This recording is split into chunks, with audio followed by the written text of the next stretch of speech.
Hurricane Shelter, Anita Doherty Drive, Beachway, and Gamber Drive. Revelation Apostolic International Church, Jobson Avenue. Calvary Temple Assembly of God, Clive Avenue. Bishop Michael Eldon School Auditorium, Anita Doherty Drive, formerly Beachway Drive. Church of God of Prophecy.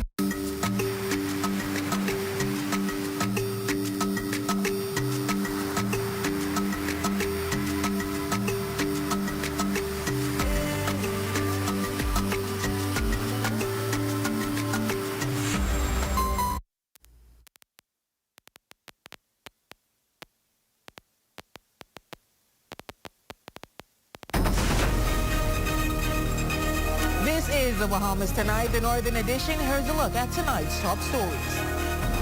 East Grand Bahamas school plans move forward as Education Minister reviews facilities.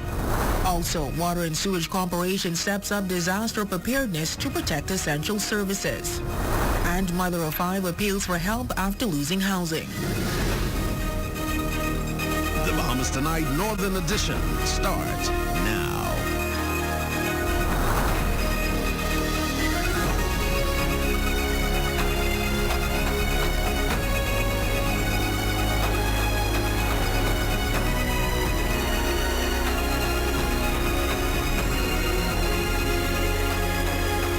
Good evening and welcome to the Bahamas Tonight, the Northern Edition. I'm Raven Davis. Thank you so much for tuning in. Following up on plans for a new comprehensive school in East Grand Bahama, Education Minister the Honorable Chester Cooper has been on the ground assessing school facilities ahead of the new academic year. The tour included a stop at McLeanstown Primary School, where some work remains outstanding. We have the details of the minister's tour in tonight's top story. Plans for a new school in East Grand Bahama are moving forward, with education officials reviewing designs for what could become a major addition to the area's education landscape. Education Minister the Honorable Chester Cooper got a first-hand look at the proposed site in High Rock as he wrapped up his Grand Bahama School Readiness Tour on Monday. The project, supported by financing from the Caribbean Development Bank, is part of the government's broader effort to strengthen educational facilities across the country and represents a significant investment in the future of education in East Grand Bahama. Works are generally underway as it relates to the designs. We're having very vigorous discussions as to what the potential outcome will be, what it will look like in the final analysis. I'll have more to say about that in due course. But the minister's final stop also shedding light on some of the work still needed at an existing school. McLeanstown Primary School was devastated by Hurricane Dorian in 2019 and later rebuilt, with students eventually returning to the restored facility. Now ahead of the new academic year, Cooper says while the school is in good shape overall, some repairs are still needed. This is an important stop because after Hurricane Dorian, this was an area that was absolutely devastated. The school was devastated and it's been rebuilt, and we're now having a few cracks here in the belt course.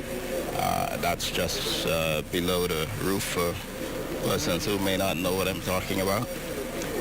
But that work is going to be done. The structure is strong, I am advised by the Ministry of Works.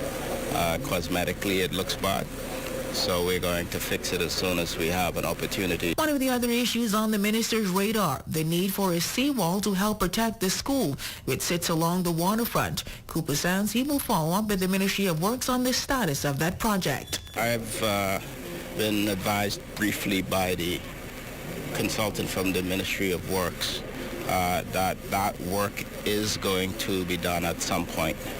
I am satisfied as the Minister of Education that we have an enclosure here that protects students from wandering off in that direction, which is not what we want to happen. He notes that the Ministry of Education remains focused on its many priorities, including addressing infrastructural challenges and advancing plans for new and improved school facilities across the country. As for residents in these eastern communities, the Education Minister says the government's message is simple: they will not be overlooked. Every child matters, every community matters. We want to ensure that small communities understand that they too have the attention of our government.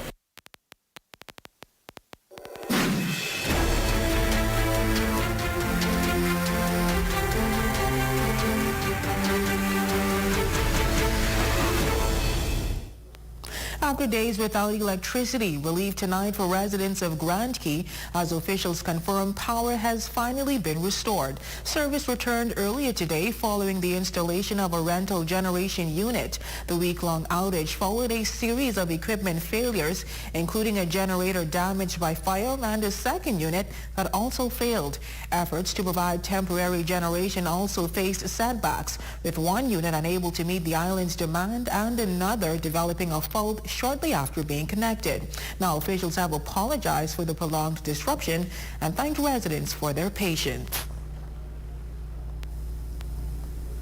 And while Grand Key residents welcome the return of electricity, another major utility provider says it is working to ensure its services remain available when disaster strikes.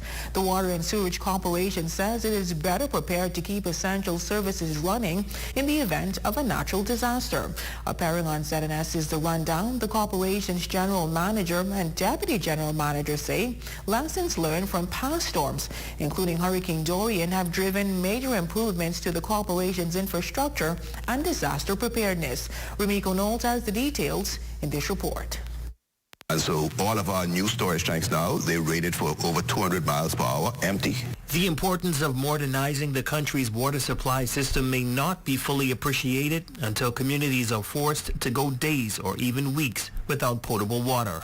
That was the reality for some residents of Abaco and Grand Bahama in the aftermath of Hurricane Dorian, when critical water supply infrastructure was damaged, disrupting service to communities across both islands. And as climate experts warned that extreme weather events could become more intense, Water and Sewerage Corporation General Manager Robert Deal says building a more climate-resilient water supply system is perhaps more important than ever. If you go to Abaco, for example, you'll see an area of Marsh Harbor that you look at all of our facilities highly elevated off the ground because of what happened there after Dorian.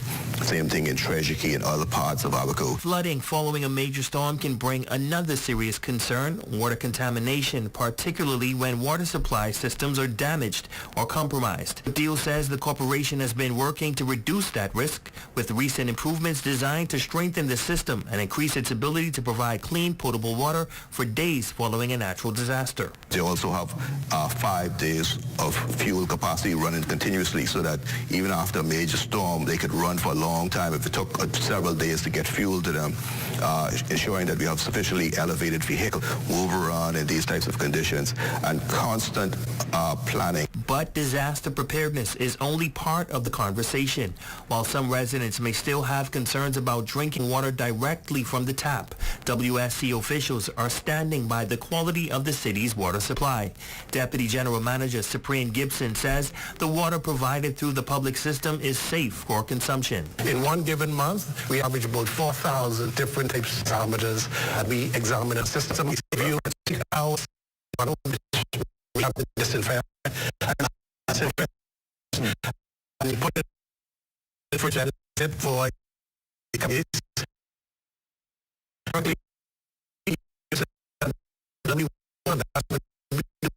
That's what I drink. Tonight.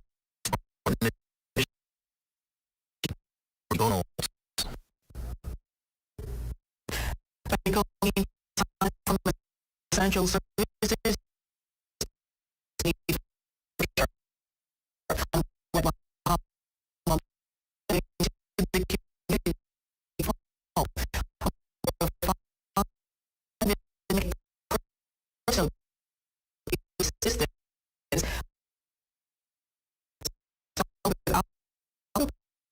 Home.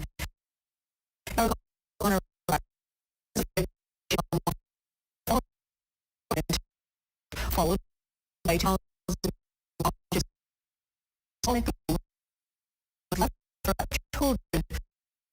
with no permit to go. Now she's turning to the Bahama community for help.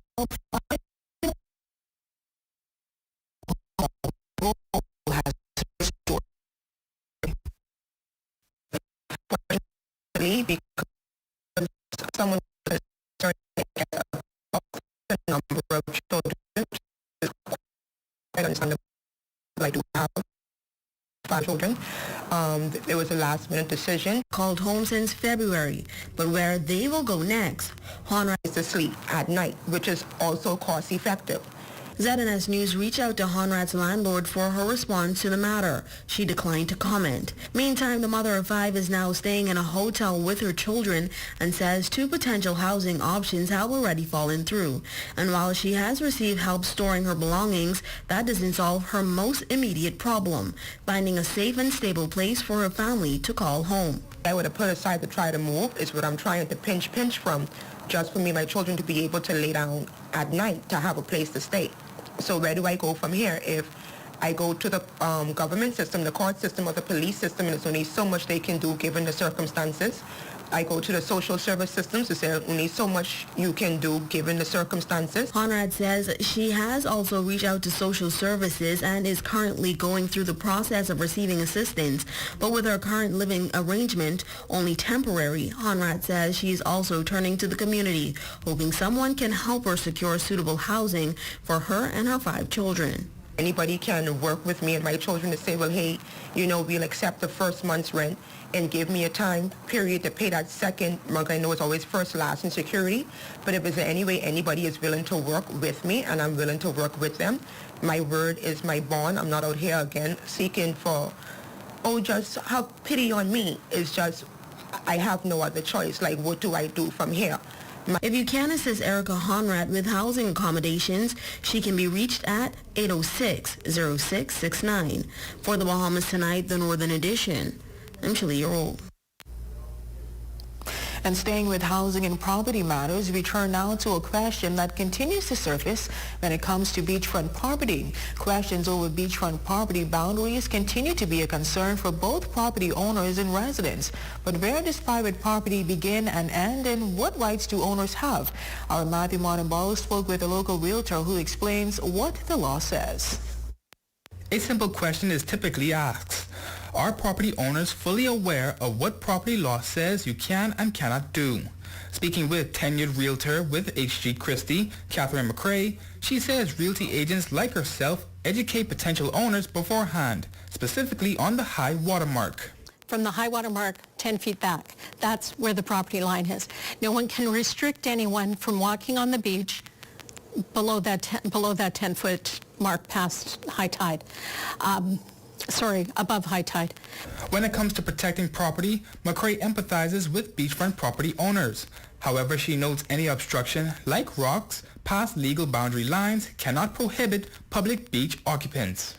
I mean, obviously people want to protect their property. They want to protect their privacy. They want to protect their property itself. But it can't be to stop anybody. It looks more as though it is there to prevent the erosion. And so anybody who wants to go and walk the beach, they should be able to walk the beach. It should not be a problem. The longtime agent adds that an eroded or submerged landmass also does not favor property owners and affirms the beachfront is not one's personal belonging. Unfortunately, there really isn't anybody to come along and fix the groins. That would be the best of all worlds, is to have the Port Authority or Ministry of Works to come and fix all the groins. But that's not always possible. So homeowners will often do it themselves. So then they will say, well, this is my land, but it's not. They're basically just doing it to secure the land. They don't own the beachfront. For the Bahamas Tonight, the Northern Edition, I'm Matthew Martin-Barrow. Still to come. A group of former students is giving back to the school that helped shape their lives. We'll have that story, sports, and more when we come back.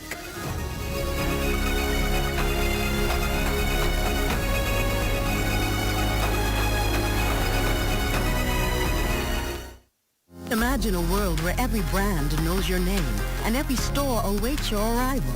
Elite shopping. Travel where luxury is a lifestyle and every journey feels like home. Dine where every flavor is just for you, every table reserved, and every moment a taste of perfection. Make every big moment even bigger.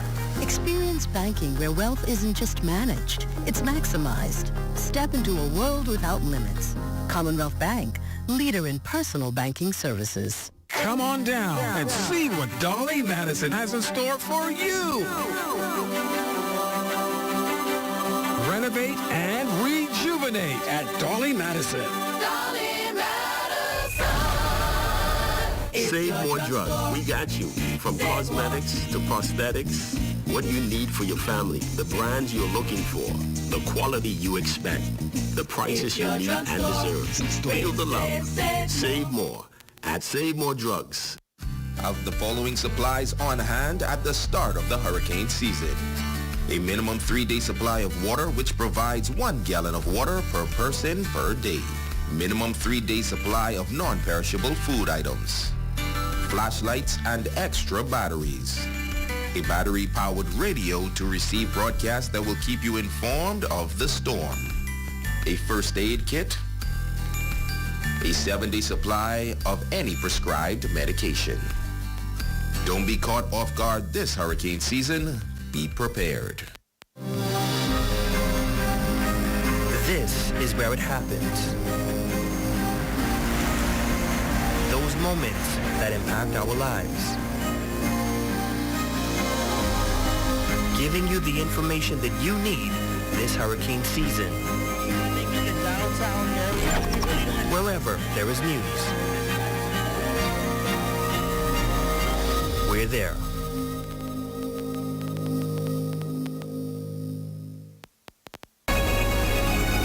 Your number one team in the North. Only the sun covers the Bahamas better. Welcome back. A local school is on the receiving end for a much-needed donation from its past students. Mary Star of the Sea Catholic Academy is receiving $20,000 by the Catholic High School and Mary Star alums with the intention towards needed high school renovations. Alumni coordinators Veronique Martin and Alex Thompson say the donation came from a heartfelt initiative as well as a surprise donor. It became the objective of the alumni to work in partnership with the school to meet their needs, whether it be the physical structure, renovations with and projects around the school. We were presenting the $16,000 in change at the church service, and one alumni stood up and said he didn't like that figure, and he said he wanted to donate the balance so it could be the full $20,000, that we had there. But it's interesting to note that there was 2 specific classes, class of 79 and class of 82, that was actually trying, 82 that was trying to outdo each other to see who would give the most money. And principal of Mary Star, Chanels Johnson, says the philanthropy effort by the former students is a fantastic example for the current students to experience and witness. For our current students seeing this happen, it's important that they know how important service and giving back, not just to their school, but indeed the entire community of the Bahamas. That's the only way we can improve as a nation, to give back unselfishly without looking for something in return. While the Grand Bahama community is mourning the sudden passing of Keith Cooper, a man remembered for his passion for marine conservation, ecotourism, and his commitment to the people and communities he served. Friends, colleagues, and partners are now reflecting on his life, his work, and the legacy he leaves behind. He was just bubbly. He was gracious. He was just that. If you had Keith around, there would be no need for anybody else to talk. To many, Keith Cooper was the Stingray Whisperer, a nature lover and a dedicated conservationist. But to those who knew him closely, he was so much more. A. Trudy Sawyer, president of the National Eco Tour Operators Cooperative, knew Cooper for more than a decade. Cooper served as secretary to NETO's board of directors since 2016, and Sawyer says his passion for conservation wasn't something he had to work at. It was simply who he was. It's just within his genes. Some people are just natural. Sawyer says Cooper's sudden passing is a deep loss, not only to those who knew him personally, but to the West End community he worked so hard to develop. Everything was about the improvement and getting West End to be the one gem that he obviously thinks and he thought it should be, and he always, within his heart and everything else, it was. And Cooper's vision for West End extended far beyond eco-tours.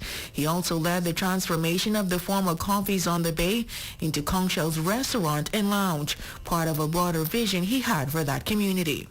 Many in the community are asking if it ends here with Keith's tragic and sudden passing, and if I will be walking away. I want to be clear here, as stated earlier by Keith. Comprehensive and historical transformation is underway. We will work to complete the conveyance of Coffees on the Bay. I do want to recognize Mr. Tyrone Russell, who has been an extraordinary partner on this initiative, and without him, this transaction would not be happening. For Ken Nottage, Vice President of West End Ecology Tours, Cooper was more than a colleague. He was a mentor and an inspiration who taught him to see the importance of protecting the environment and understanding the ecosystems that surround the Bahamas. Now with Cooper gone, Nottage says the responsibility to carry that vision forward falls on those he inspired. It's important for me to continue his legacy because over the years I saw how passionate he became about this tour, the community, developing the minds of young people, the training, getting people out of the colleges to understand, especially people who are engaged in marine science, to come and join us and hold hands with us so they can help us and we can help them understand the entire scope of the ecology and the ecosystems here in the Bahamas.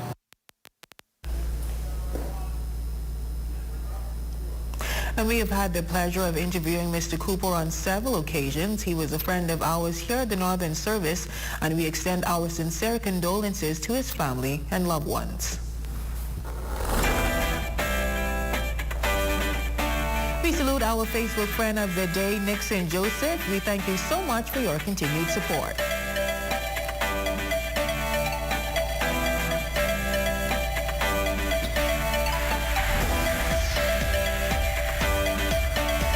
To look at stories making a news. Shane, we turn things over to you now. What's happening in sports? Listen, Raven, the Bahamas Softball Federation's under-18 trials were a huge success, and the girls are feeling confident. Awesome. Thank you for that, Shane. Well, sports is next, right after the break.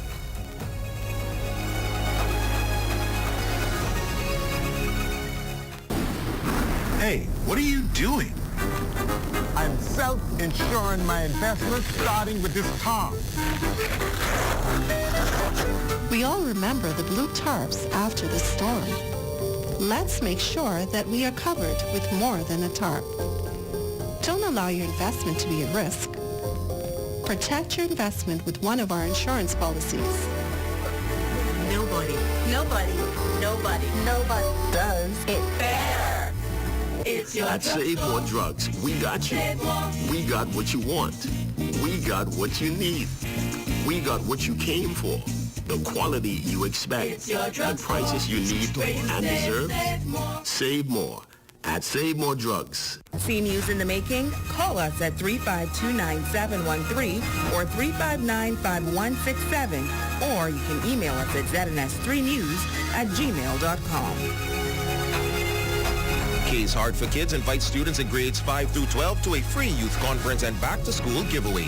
Join them Thursday, August 13th from 10 a.m. to 3 p.m. at St. Michael and Nicholas Parish, Grand Bahama.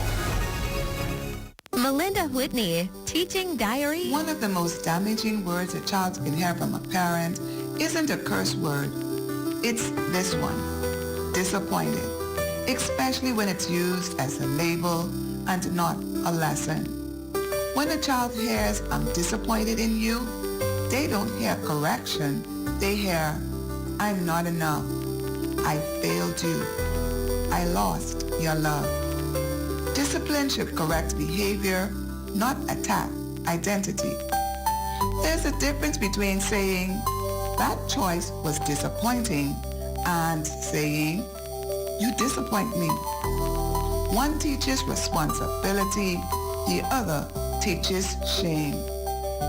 Correct the action. Protect the child's heart, because children don't need perfect parents. They need parents who discipline with love.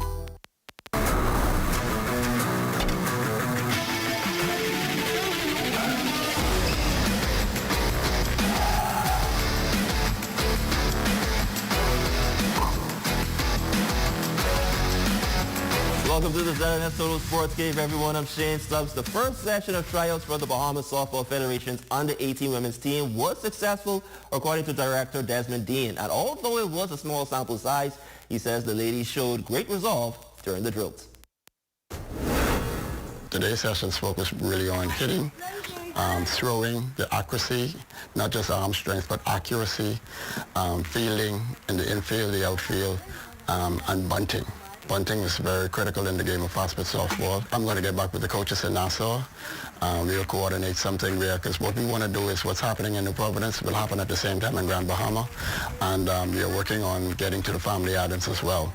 So everything will be coordinated in short order. There are some things that we need to work on, and we'll continue to work on those little things, but I was impressed by what I saw. The ladies are aiming for a spot on the under-18 national team that will compete at the WSBC Pan American Women's Under-18 Championship in El Salvador. Now, there's a few cycles of workouts for the young ladies to go through, but they say their confidence is high following the workout. We had a lot of productivity, and honestly, we did a really good job in executing the drills, making sure that we hold each other accountable. And I think that today went really well for the first day of tryouts. Some of my throwdowns I could work on with footwork better. And I could also do a little bit more work in bottom. It's never too much work you can put in. We got a lot of work in. Definitely my pitching, I have to be more consistent, and then also my hitting. I'll be very happy and proud of myself because I put in the work. Next on the lineup, it was definitely a battle between the Monarchs and Legacy in Grand Bahama Amateur Senior Baseball on Tuesday evening. Legacy eventually built a 6-1 lead, but the Monarchs closed the gap, and the Monarchs completed the comeback, getting the W 9-8. They'll now take on the Pelicans Wednesday evening at the Amera Baseball Field, where the winning team earns $500 and a winner-takes-all showdown.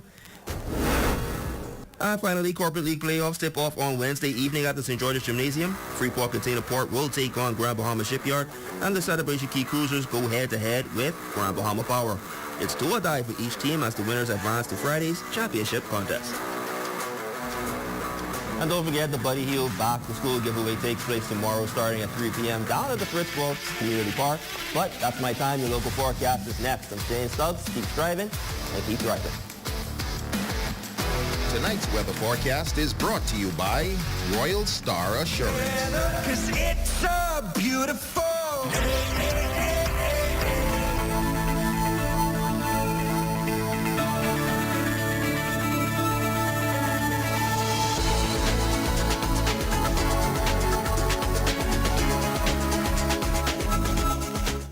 Save more drugs, from cosmetics to prosthetics. What you need for your family, the brands you're looking for, the quality you expect, vitamins you need, and prescriptions you gain. Feel the love. Save more at Save More Drugs. Let's keep it clean. Put it in the trash, my guy. Not on the ground, not on the beach, not in the bush, not in the street. No, yeah. Just put it in the trash, my guy. Not on the ground, not on the beach, not in the bush, not on the streets. Just put it in the trash, my guy.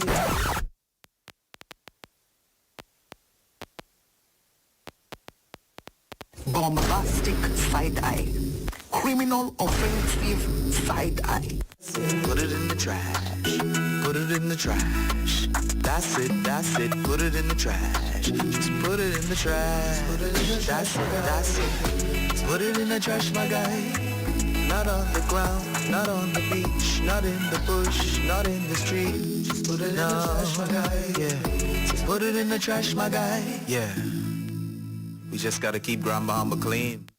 Have the following supplies on hand at the start of the hurricane season. A minimum 3-day supply of water, which provides 1 gallon of water per person per day. Minimum 3-day supply of non-perishable food items. Flashlights and extra batteries. A battery-powered radio to receive broadcasts that will keep you informed of the storm. A first aid kit. A 7-day supply of any prescribed medication. Don't be caught off guard this hurricane season. Be prepared. Your number one team in the north. Only the sun covers the Bahamas better.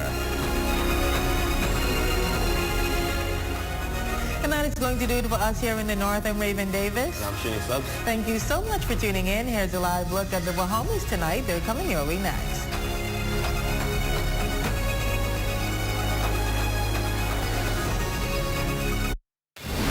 Coming up in the Bahamas tonight, local and Haitian authorities work together to return the body of a Bahamian man back home. Plus, who holds the keys? A poignant question as Bahamian officials drive home the importance of digital sovereignty. And freedom, faith, and community as Foxillians gather to celebrate the country's oldest cultural and heritage festival. In the Bahamas tonight, the National Report starts now.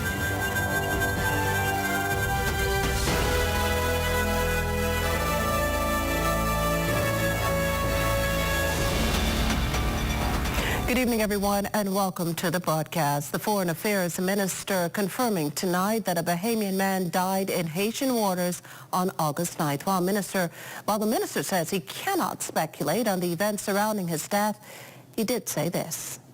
Ministry, based on the information which came from the charge in Haiti, is that they're in Port-au-Paix, which is in the north of the country.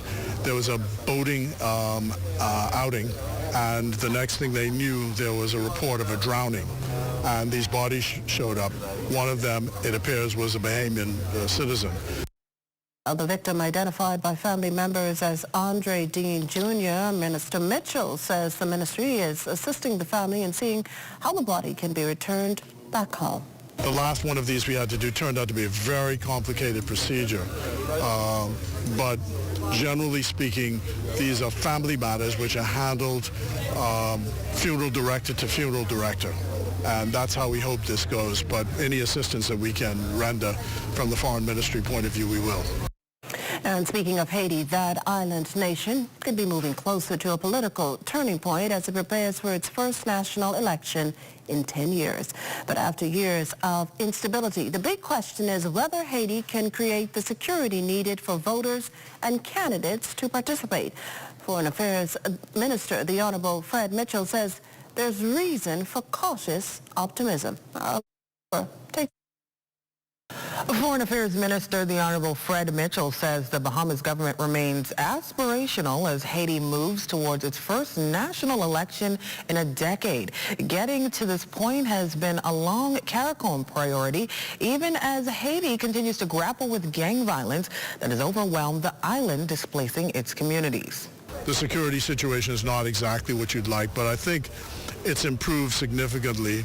The Eminent Persons Group is scheduled to make a visit there. You know, Prime Minister Perry Christie is part of that group, and they will test the waters. But the present Prime Minister is he's determined that these elections are going to take place. Minister Mitchell is also watching developments surrounding former Haitian President Michel Martelly, who returned to Port-au-Prince last month. An Associated Press report says Martelly was greeted by dozens of supporters with crowds cheering and chanting in the streets. So I've got a call into him shortly to find out what his assessment is.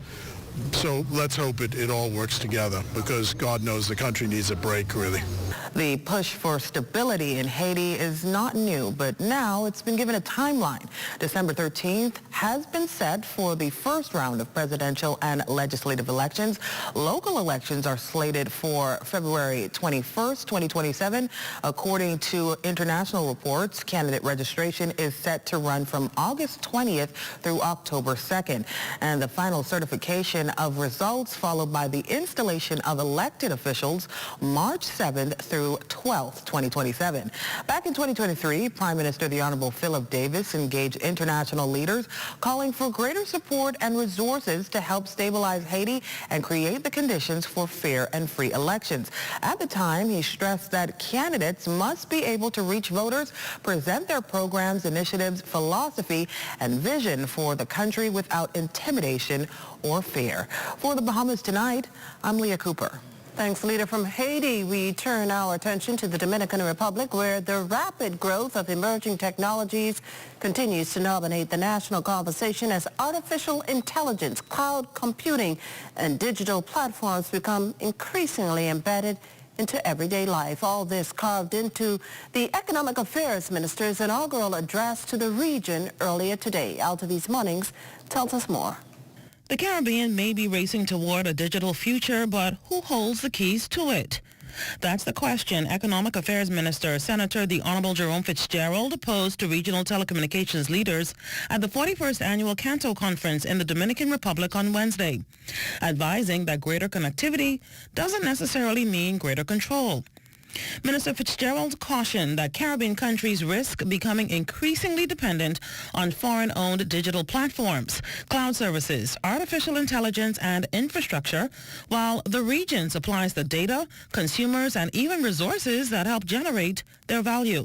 After the concessions are counted, electricity is supplied, what capability, ownership, resilience, tax revenue, and recurring value will remain with us?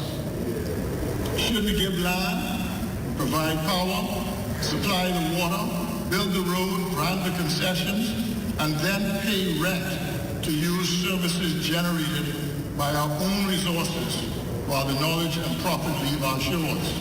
To solve this dilemma, Minister Fitzgerald proposes a Caribbean Digital Sovereignty Compact, a regional cloud and computing network spanning several islands, major government technology contracts including stronger provisions for data access, independent audits, cybersecurity and knowledge transfer, and governing Caribbean data as economic, cultural, and national security assets.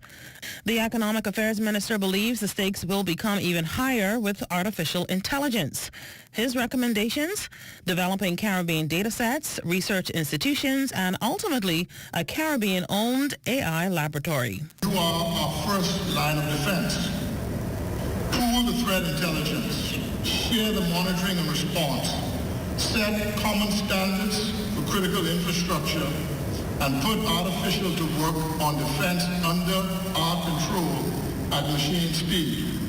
And the conversation will soon shift here to the Bahamas when NASA hosts the World Telecommunication and ICT Policy Forum in September. It's the first time the global forum will be held in the Caribbean. For the Bahamas Tonight, I'm Altavis Munnings. Well, we can also tell you tonight of the government's commitment to advancing digital transformation and innovation. This coming in the form of Minister of Innovation and National Development, the Honorable Sebastian Bastian, signing a memorandum of understanding with the Republic of Estonia during the 41st Annual Canto Conference and Trade Exhibition in the Dominican Republic. According to the minister, the MOU establishes a framework for collaboration between the two countries in exchange for knowledge, technical expertise, and best practices across a range of digital transformation priorities. We're going to get our technical teams together and talking, kind of give them an overview of what our priorities are and our strategy, get their feedback, their guidance, and really come up with a comprehensive plan on what to do first and how to approach it. Estonia has several open source technologies that they make available to countries. We're looking into using one of those open sources that they have. So getting technical cooperation on that to make sure that our technical team understands how that works and get trained properly in those various technologies, and then get drafting and legislative assistance to learn best practice and making sure that we're capturing everything that we need to capture that are applicable to our region as well. Estonia's Minister of Justice and Digital Affairs assures her country values global cooperation, particularly with small island developing states like the Bahamas. While we are in the AI era right now, so there is also a lot to learn from each other. I know how important the climate change issues are here. So this is also something that we can learn from your side. What are your solutions? So the resilience is extremely important. We see this cooperation not that we are showing how to do the things in the best way, but we also learn from your side. Back here at home, 2 foreigners landing in hot water over in Inagua after authorities found a firearm and drug-infused drinks on a vessel. We're told police in Matthewtown searched the boat just before 9 last evening and found a gun with ammunition. A 42-year-old American and a 33-year-old Mexican were arrested and cautioned. However, a further search revealed 64 cans of suspected marijuana-infused drinks. The estimated value of the drinks, well, $640. The men again were cautioned. Well, coming up, the newly formed Junkanoo Authority on the way forward. You're watching the Bahamas Tonight, the National Report. There's more when we return.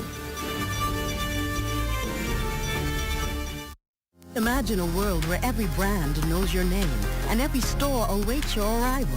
Elite shopping, travel where luxury is a lifestyle and every journey feels like home. Dine where every flavor is just for you, every table reserved, and every moment a taste of perfection.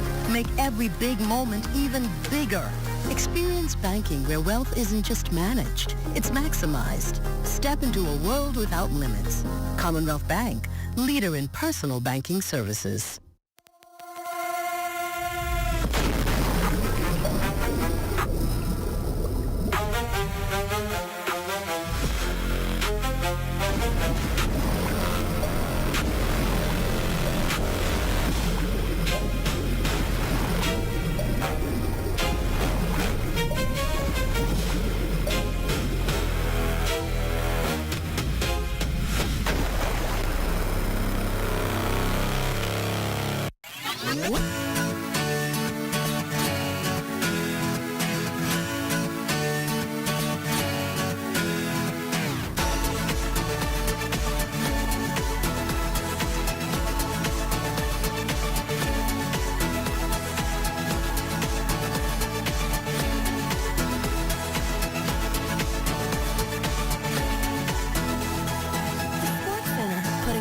Back into school. Sunsea, good friends. And bold new flavor has arrived in the Bahamas. Introducing the new Jalapeno Ranch Cheeseburger. Spicy jalapenos, cool ranch, fresh Wendy's beef, one perfect balance. This isn't a heat you run from, you enjoy it. Bring the heat. Keep the cool with Wendy's new Jalapeno Ranch Cheeseburger.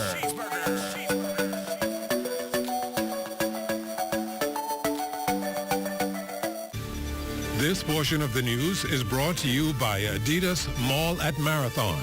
Adidas, you got this.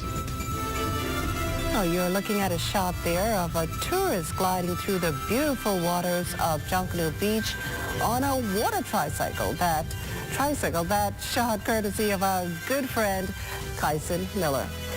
Welcome back. The Supreme Court, the latest agency to be hit by power outages. The Court Services Council even forced to close Supreme Court operations today with the expectation that proceedings will resume tomorrow. The Bahamas Bar Association equally concerned about the matter, and so much so that bar officials are appealing for an urgent intervention into what it's termed an unacceptable state of affairs. The BBAs of the View Tuesday Supreme Court closure disrupted the administration of Justice. Attorney General and Minister of Legal Affairs, Senator the Honorable Wayne Monroe, underscoring that the judiciary is an independent arm of the government, and he's confident management will do what's necessary to keep the courts operational. I'm confident that the courts will rise to the occasion and put in place systems and alternatives that will mitigate any consequences of power outages.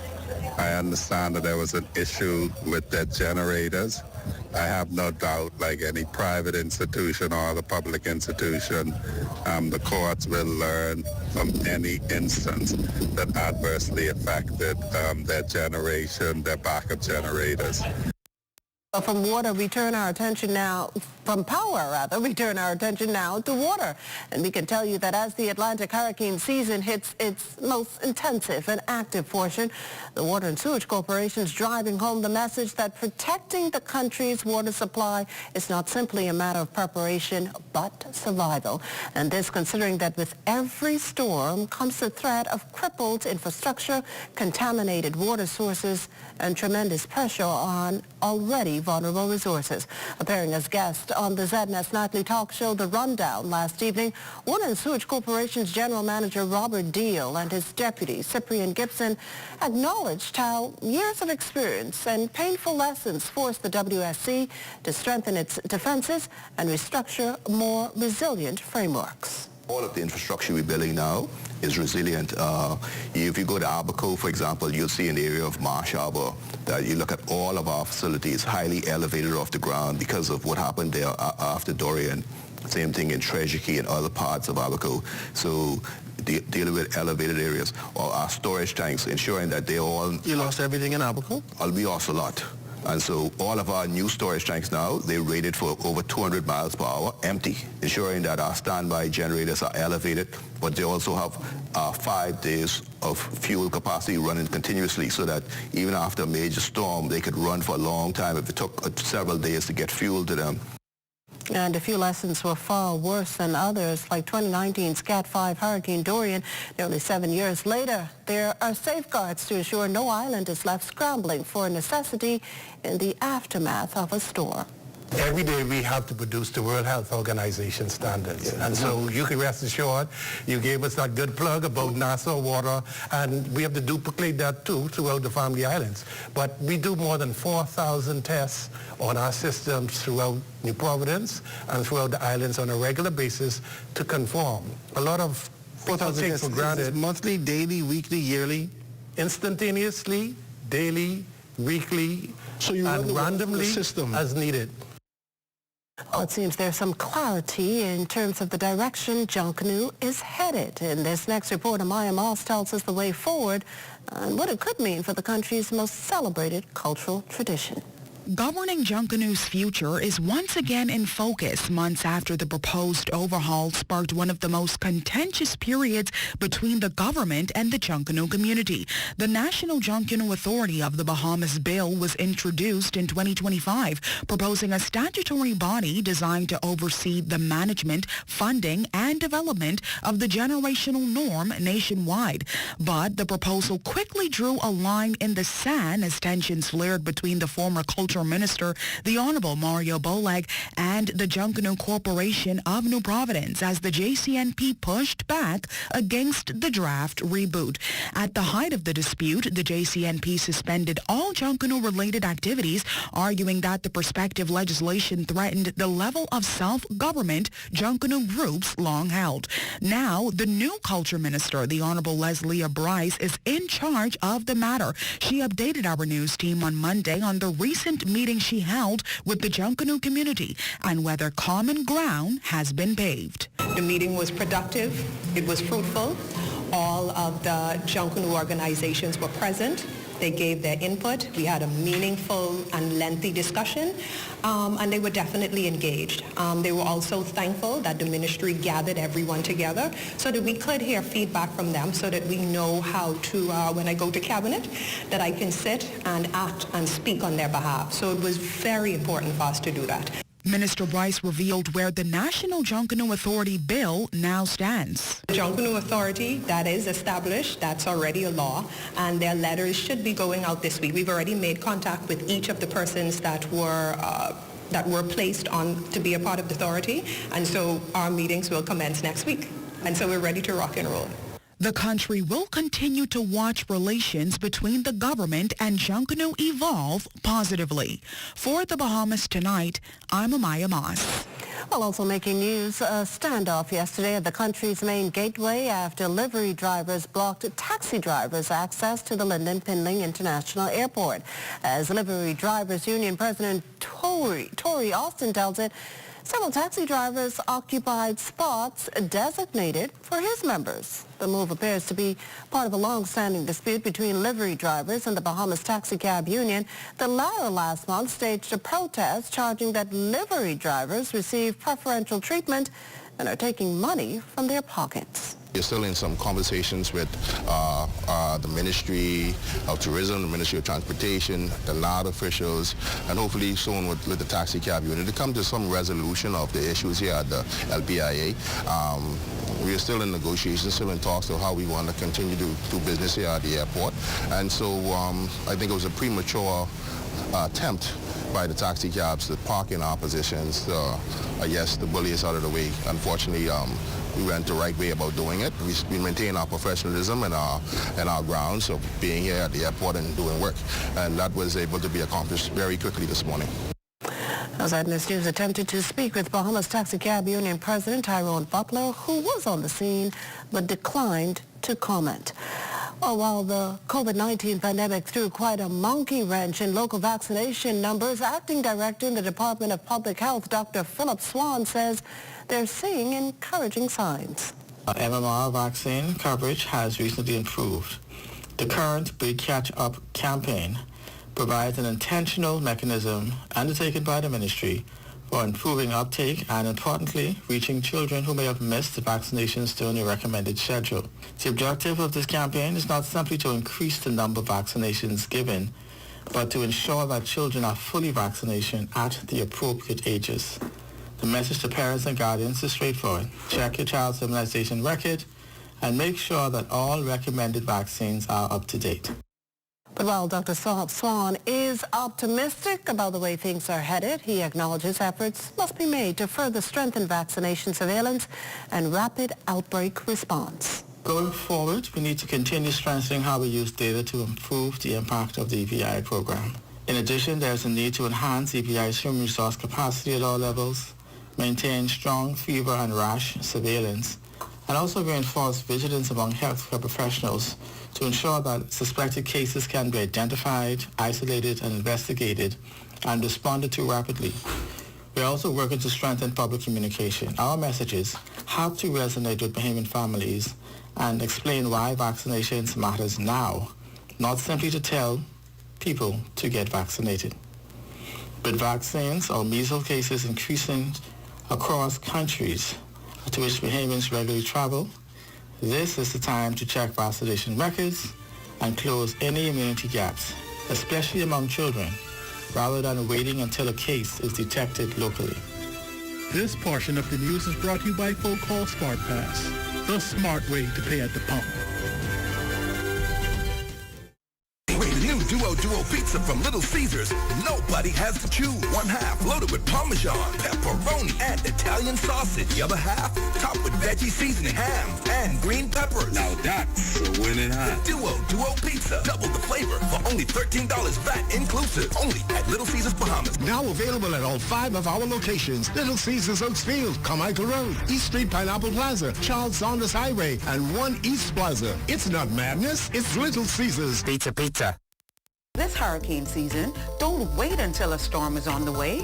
The time to protect your most valuable assets is today. Talk to us before it's too late. Don't wait till devastation is at your door. We can help you protect your home from all kinds of perils, including hurricanes. In the event a storm is traveling, new policies cannot be issued until after the storm has passed. We're here to help you weather the storm with peace of mind. Big sandwich. I really like the honey mustard sauce. And then like the crispy bacon on it as well. Oh, it's pepper jack cheese. I love the spice. I love the crunch. I love the original sandwich, but just that simple addition of bacon was it like over the top. The chicken is really good. I like it. I like it a lot. I rate this a 10 out of 10. I'd eat this again. Love that chicken from Popeyes. Shop early to get your uniforms and catch Janae's Uniform Center's buy 4, get 1 free sale. Free monogrammed and regular school shirts, dry fit and cotton polos, jumpers, skirts, boys long and short pants, PE shorts, underclothes, tights, socks, neckties, belts, sleeping mats, gear accessories, and character work desks. Get 50% off backpacks, lunch bags, and raincoats. Buy 4 school shirts, get 1 free. Buy 2 skirts, jumpers, or pants, get the third 50% off. Need embroidery and monogramming done? Visit Janae's Uniform Center early. Beat the back-to-school rush. Janae's Chesapeake Road back-to-school special. Restrictions apply. Introducing the Focal Smart Pass app that helps you to fuel up faster. Here's how it works. Download the app on the App Store or get it on Google Play and create your profile with payment details. Visit your nearest Shell station. Open the app, scan the pump's QR code, select your payment amount, and begin fueling. Say goodbye to cash and cards because the Focal Smart Pass offers secure and convenient payment options right at your fingertips. Download Focal Smart Pass now and fuel up faster today. Well, more than a century after Foxhole Day became a tradition, the second Tuesday in August still brings generations of Foxhillians together to celebrate emancipation and community. And that's where we find our Lloyd Allen this evening. Lloyd? Listen to the instructions. You got to unwrap the hot dog and get me the... Well, Makusha, that's absolutely right. We're here at the Fox Hill Parade grounds where moments ago the Fox Hill Festival started, and this Fox Hill Day Parade is like none other. There are hundreds of people out here celebrating this event. Standing here with me is Chairman of the Fox Hill Festival Committee, Mr. Warren Davis. Now, of course, I don't know about you, but it's a lot of excitement. Tell us about that. Well, you know, today is an exciting day for the Fox people of Fox Hill, and we just come to celebrate. As you can see around, the crowd is getting thicker. People are coming out and out to enjoy themselves. They have some competition going on. You have the baseball that's done earlier. Then you have now going on is the final bleeding and the hot dog eating contest. So later on tonight we'll have the greasy pole, and also we'll have a live Bahamian concert tonight. Now, apart from all that, my final question, I spoke with several people out here, many of them from out of town. Why do you think so many people travel from far and wide to come here to the Fox Hill Day Festival? Well, you know, we host the oldest festival in the Bahamas, so people interested in history. So, and the time coming, it will be our 39th, 40th year of celebration as a committee. So we'll be celebrating big. So what we have done now, we have reached out. We have gone worldwide through our website. So now we're engaging people to come back home. We'll have a homecoming where people come back in so people can enjoy and know what Emancipation Day, Fox Hill is all about. Well, of course, you heard it first. Fox Hill Day has gone global. We'll have more of this developing story. And I'm a little overdressed, but by the end of the night, I'm sure I'm going to be dressed right and down home. Reporting here from Fox Hill for the Bahamas Tonight, I'm Lloyd Allen. I see Lloyd there reading my mind. Well, Royston and Malena are joining us live for a sneak peek of what's happening over in Access Now. And I'm thinking you have a portion of Fox Hill Day. What's happening in Fox Hill Day over there as well?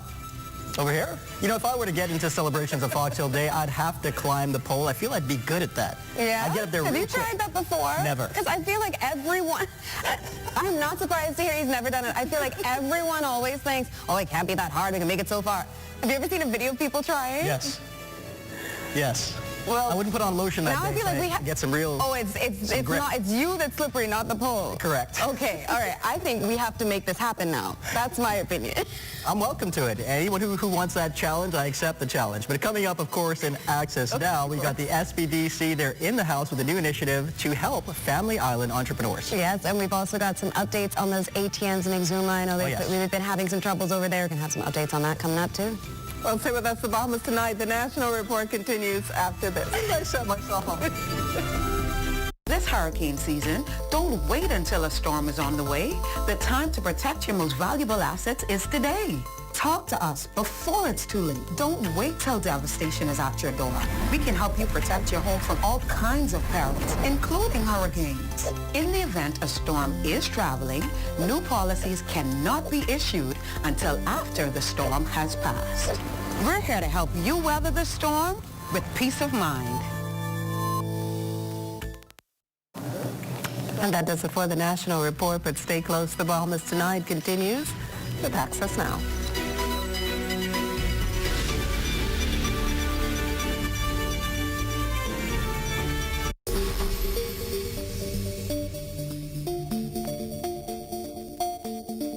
When it comes to energy, we are a first world nation.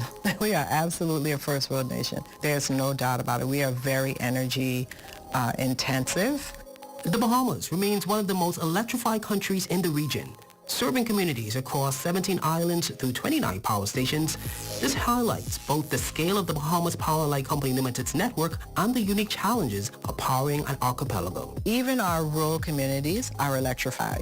Whether you go to Anagua, whether you go to Abaco, the Berry Islands, it doesn't matter what pocket you're at, everybody has access to electricity. Supporting that level of service requires major upgrades to critical infrastructure.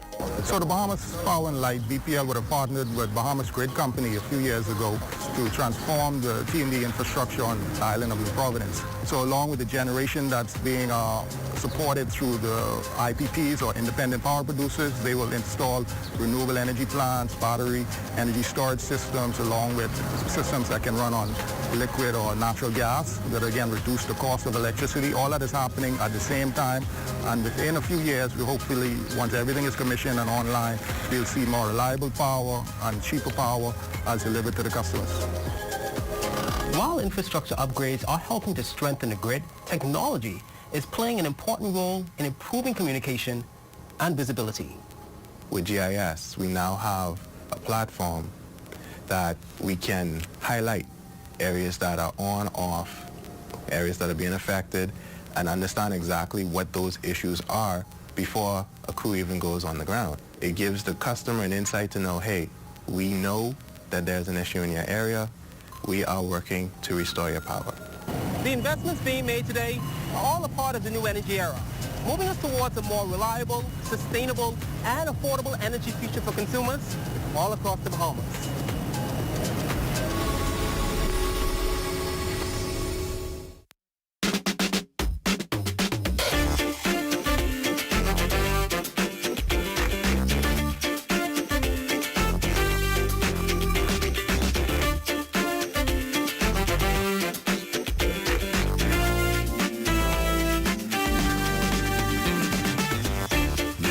Tonight Access Now starts now. Welcome on in. I'm Royson Jones, bringing you the lighter side of news tonight. And I'm Marlena Leonard. You're watching Access Now. Now, we've got a great lineup of stories tonight, but first, let's check in on this August weather. We're still summering, more like sizzling. Simmering. Aren't we, yeah. Diane? It sure is looking like August in the Atlantic. It's been a very quiet hurricane season so far, but the Atlantic Ocean is starting to show signs of activity. Right now, there are 3 weather systems to the east, but there's just one that has about a 70% chance of it becoming a tropical depression as it slowly moves westward this week. That's this system located about 500 miles southwest of the Cabo Verde Islands, which are located approximately 350 miles off the west coast of Africa. It could be somewhere near the Lesser Antilles by the weekend. Now, some solar development is likely as it heads westward under the influence of a strong Bermuda high to the north. But if it becomes a tropical storm, the next name is Cristobal. Now, bringing things back home, the big thing right now for us is the heat. A heat advisory has been issued for the entire country, especially during the peak hours of 10 a.m. to 4 p.m. We're going to get heat indices from 100 to 108 degrees. And I have been stressing this since the start of summer. Drink your water, stay in shaded areas when you can, and wear cool clothing. Now, looking at our 3-day boating forecast, in the northwest Bahamas tonight and tomorrow, we'll get light and variable winds with seas at 1 to 3 feet. We'll also get high tides at 7:36 this evening and again at 7:57 in the morning. Then in the central Bahamas, east to southeast winds at 10 to 15 knots with seas at 2 to 4 feet. And in the southeast Bahamas, easterly winds 12 to 18 knots, seas at 3 to 6 feet. Therefore, boaters are advised to exercise caution. Now, in the northwest, we're going to get a tropical wave coming in. Then on Thursday, we're going to get southerly winds moving at 10 to 15 knots with seas at 2 to 4 feet. A high tide at 8:49 in the morning and a low tide at 3 o'clock that afternoon. In the central Bahamas on Thursday, southeast winds now at 10 to 15 knots, seas at 2 to 4 feet. And in the southeast Bahamas, winds shift east to southeast now at 12 to 18 knots with that caution still in place. It's time now for your international temperatures brought to you by Royal Star Assurance. Don't cheat, you know. Y'all better get that in your head. Sherrod Taylor. I was in the bar just drinking my Colette. When my woman say, you think I fool, I catch a little trick. I say, baby, hold up. You got to understand, I ain't never cheat on you. I's a faithful man. She said, then who was that gal you was riding? That was your international temperatures brought to you by Royal Star Assurance. And that wraps up your Access Weather Forecast. Back to you at the desk. Thanks so much, Diane. I got my full dose of sun today. In fact, I think I got a little bit sunburned. I did go without sunblock, something I will not repeat going forward, all things considered. 108 degrees. Better, yes. Madness. And Diane, she's been telling you all summer. All summer. I apologize, Dan. I won't do it again, I promise you. Turning to our lineup tonight, it's Fox Hill Day. Residents in the community celebrated the long-held tradition with church services and other events. We'll take you there first class. Plus, an update for Family Island residents. The Deputy Prime Minister is following up on those downed ATM machines and what banking looks like on the islands. Also, 2 young sisters turning their grief into a gift for others. Learn more about Coins for Cancer and what the Hanner sisters are doing to help other families in the fight. And, of course, we've got all your sports news coming right up.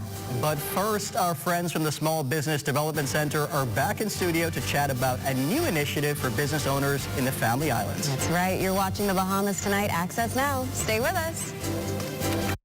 Behind every strong economy is a bold entrepreneur, and we're here to support them, island by island. On Long Island, we've helped 77 entrepreneurs turn their dreams into thriving businesses. Through over $1.9 million in approved funding, the SBDC is strengthening Long Island's economy by investing in its leading sectors: fishing, transportation, and agriculture. No matter the island, every business we support strengthens the economy, starting with yours. SBDC, Bahamas. Bing bang bing.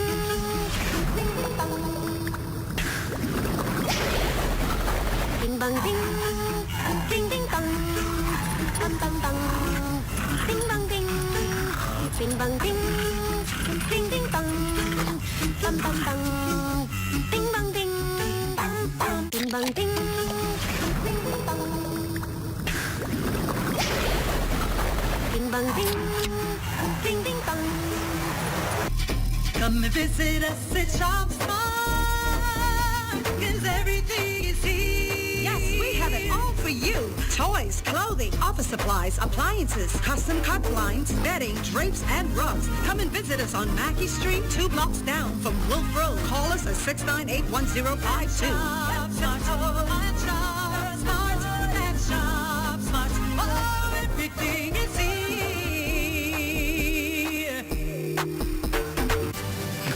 Welcome back. If you're all plugged into social media, you'd see that the Small Business Development Center is always on the move, ensuring small and medium-sized businesses have the support and backing they need not to survive, but to thrive. That's right. And this time, they're back in studio to chat about a new initiative specifically for Family Island residents. And here to tell us all about it is SBDC Director of External Relations, Rashard Ritchie. Welcome to the show. Thank you. It's always good to have you. Yeah, of course, this Back to the Islands initiative, which reminds me of the Bahamian song Back to the Islands, which I love that song. So I love this initiative already. Tell us, what is it about? So the Back to the Islands initiative is essentially SPDC's way of putting putting Family Islands under the microscope. So we really want to zone in and focus on the needs of Family Islands. We have done a lot for Family Islands, particularly in the last 3 years.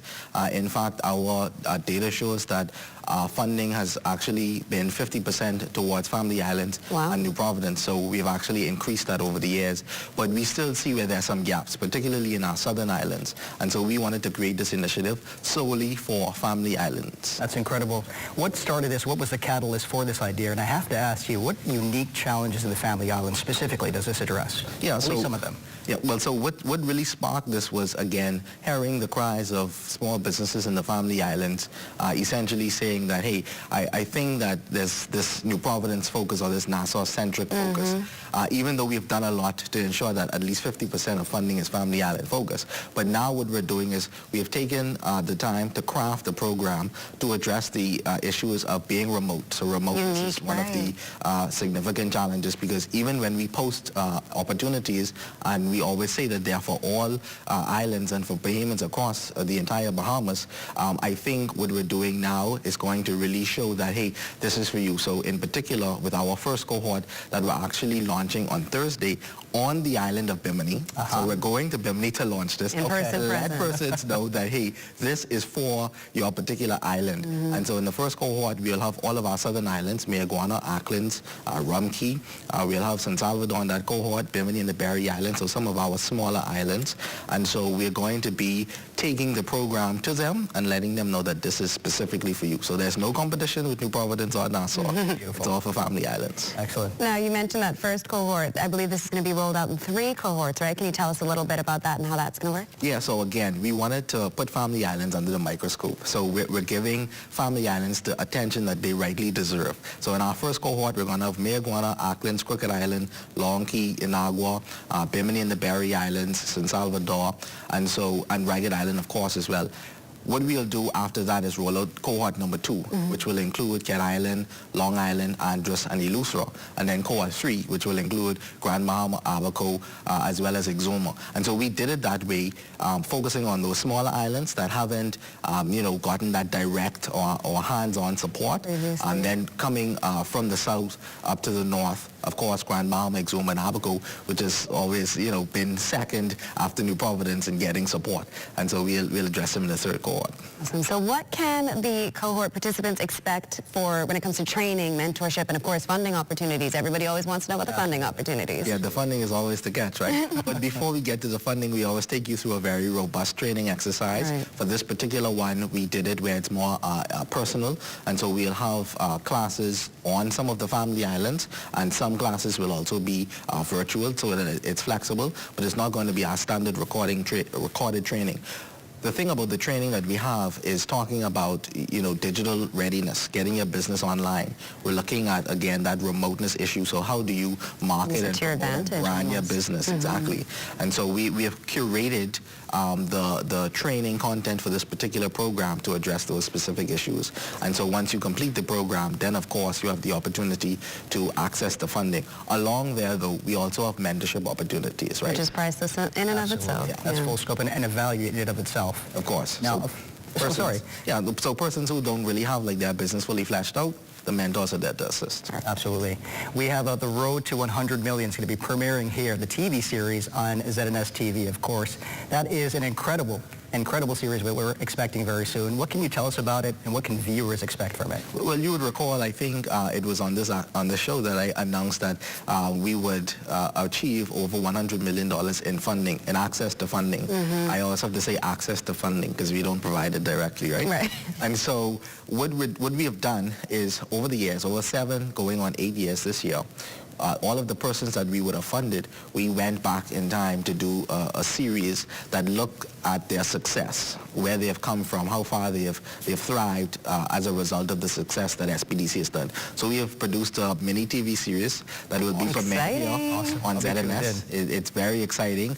We actually did the preview on our social media at SPDC Bahamas, so you can see that on Facebook, Instagram, and some other areas. But definitely, I think it's the end of this month. Tune into ZNS TV 13 to see The Road to 100 Million. Can't wait to see those people because it makes it in real time. You can see a real impact. And it could be you. It could be you. So stay tuned. Thank you so much for joining us. Stay tuned. We've got more Access Now coming up next.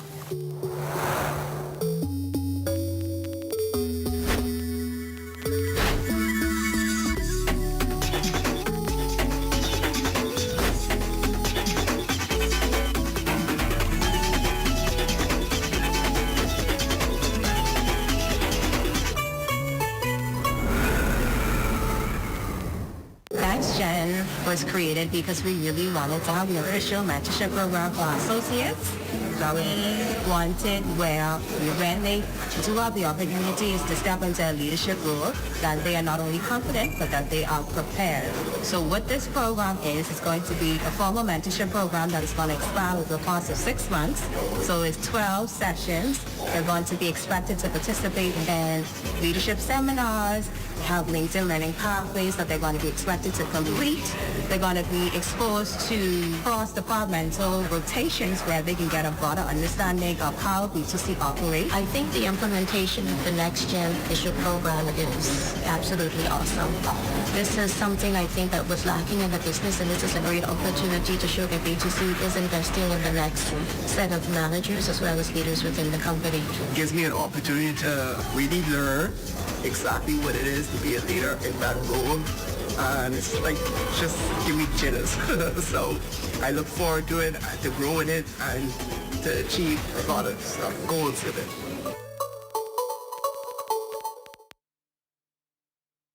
So how's your preparation going? By now, you should be completing home repairs since the last storm, updating and replenishing your emergency kit, and paying closer attention to the ZNS networks for earlier than normal developments in the tropics and general storm tracking. Hurricanes don't wait. Why should you? This season, be weather smart, weather safe. The Bahamian spirit doesn't stop at our borders. It travels wherever our people go. Every Wednesday, Bahamian Footprints shines a spotlight on Bahamians who began their journey right here at home and are now making a difference around the world. Their accomplishments are our pride. Their stories are our inspiration. Bahamian Footprints, proudly presented by Coca-Cola, every Wednesday at 6 p.m., only on What's Trending.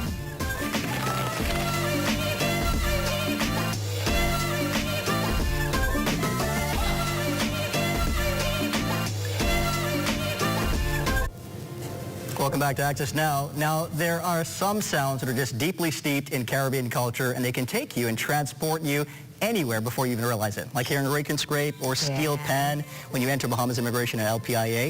It has a way of just making you feel like you're back home instantly. It really does. I that. can't think of anywhere else that I've been that has that kind of experience. And it's such an iconic and nostalgic sound. And today is World Steel Pan Day, which celebrates an instrument born in Trinidad and Tobago that has since become one of the Caribbean's most distinctive musical traditions. And if you go to most ports around the Caribbean, you'll hear it prominently, as we can right now, being played by Bahamian music icon Nita. Sounds amazing, and I love that sound. It's so unique, and it gets you right into a rhythm. But the question is, how are you supposed to dance to a steel pan? I've seen some well-attended in temps. They've not always been what they should be. I've never thought of it, but for some reason, okay, if you try to go to every single note, then you're going to end up looking like you're river dancing. I don't know. I don't know. It's something you feel. Right? Okay. You got to have a little piece of rhythm. That's all I'm saying. And at least speaking of culture and deep-rooted culture, more than a century after Fox Hill Day became a tradition, the second Tuesday in August still brings generations of Fox Hillians together to celebrate emancipation, freedom, and of course, community. Our Lyle Maycock joined the celebrations and has this report. On the second Tuesday of August, Fox Hill remembers. Church pews filled, old friends return, and a tradition rooted in emancipation once again brought the community together. For lifelong Fox Hill residents Cleomi Sutherland and Hazel Ramming Shea, some of their strongest memories go back to childhood when Fox Hill Day was the occasion you saved your best for. I remember it was very much like Christmas, the anticipation of it. Leading up to it, I mean, all of the children got new clothes.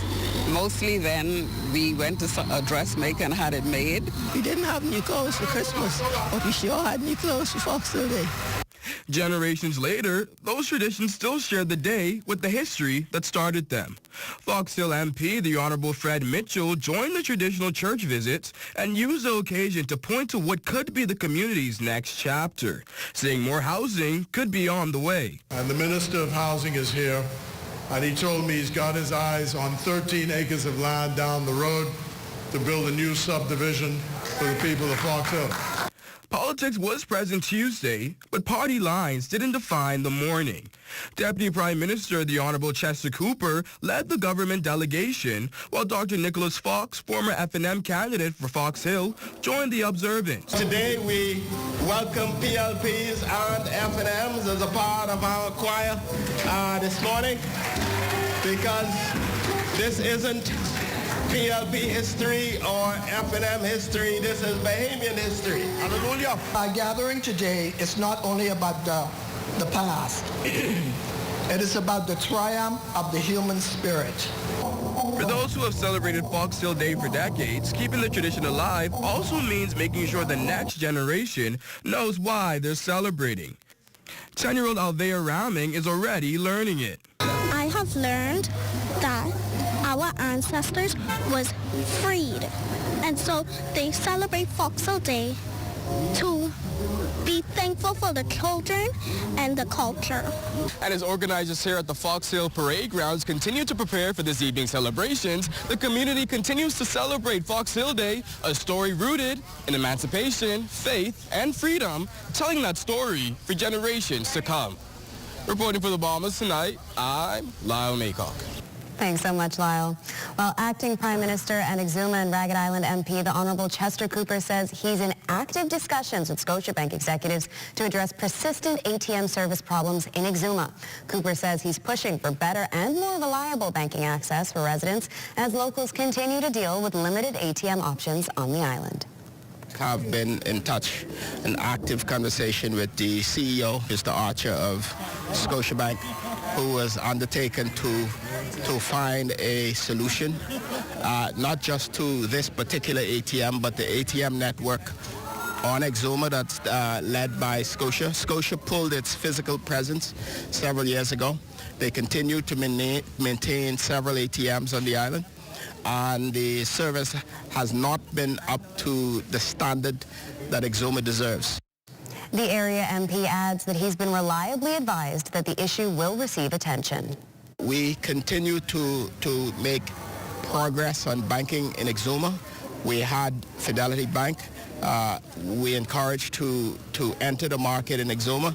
So they are there. We're expecting and hoping that Fidelity, along with RBC, work to pick up some of the slack, if you will, from the departure of Scotia's physical presence.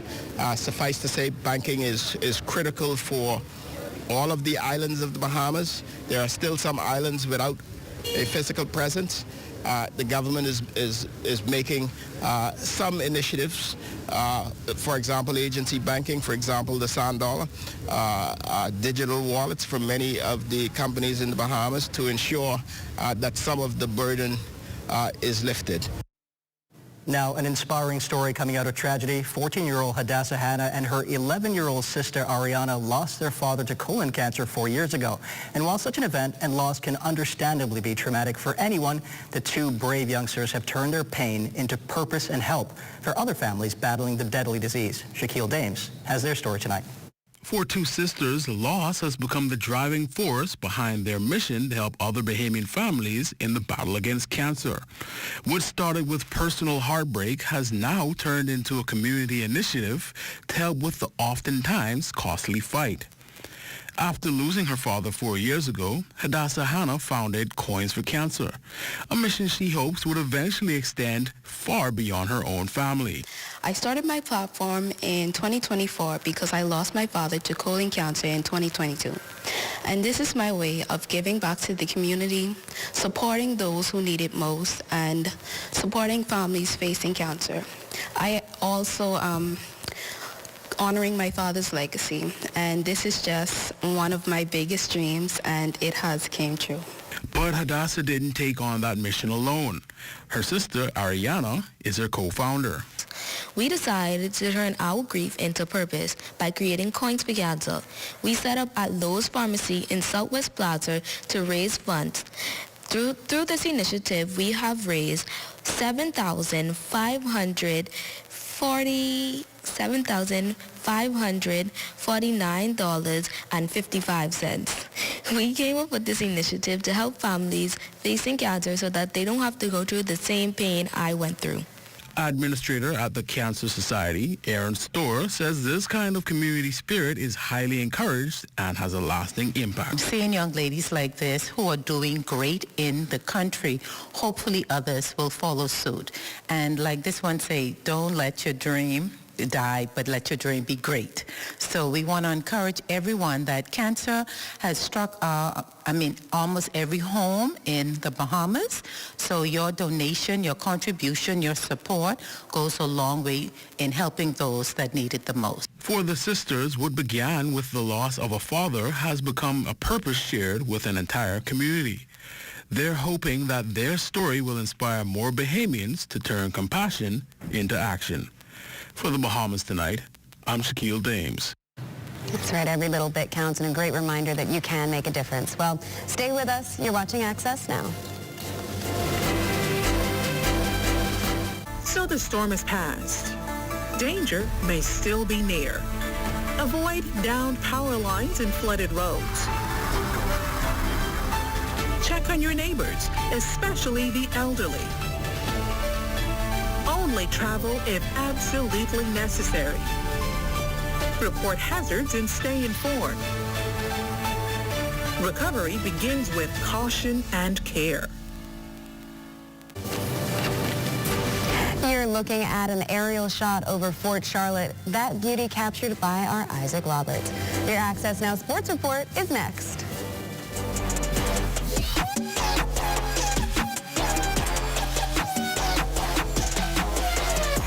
Well, welcome to your Tuesday Sports Check, everyone. I'm Amajal Knowles, topping sports. The Balmar Hoops Summer League picking back up on Monday over at the Balmar Convention Center.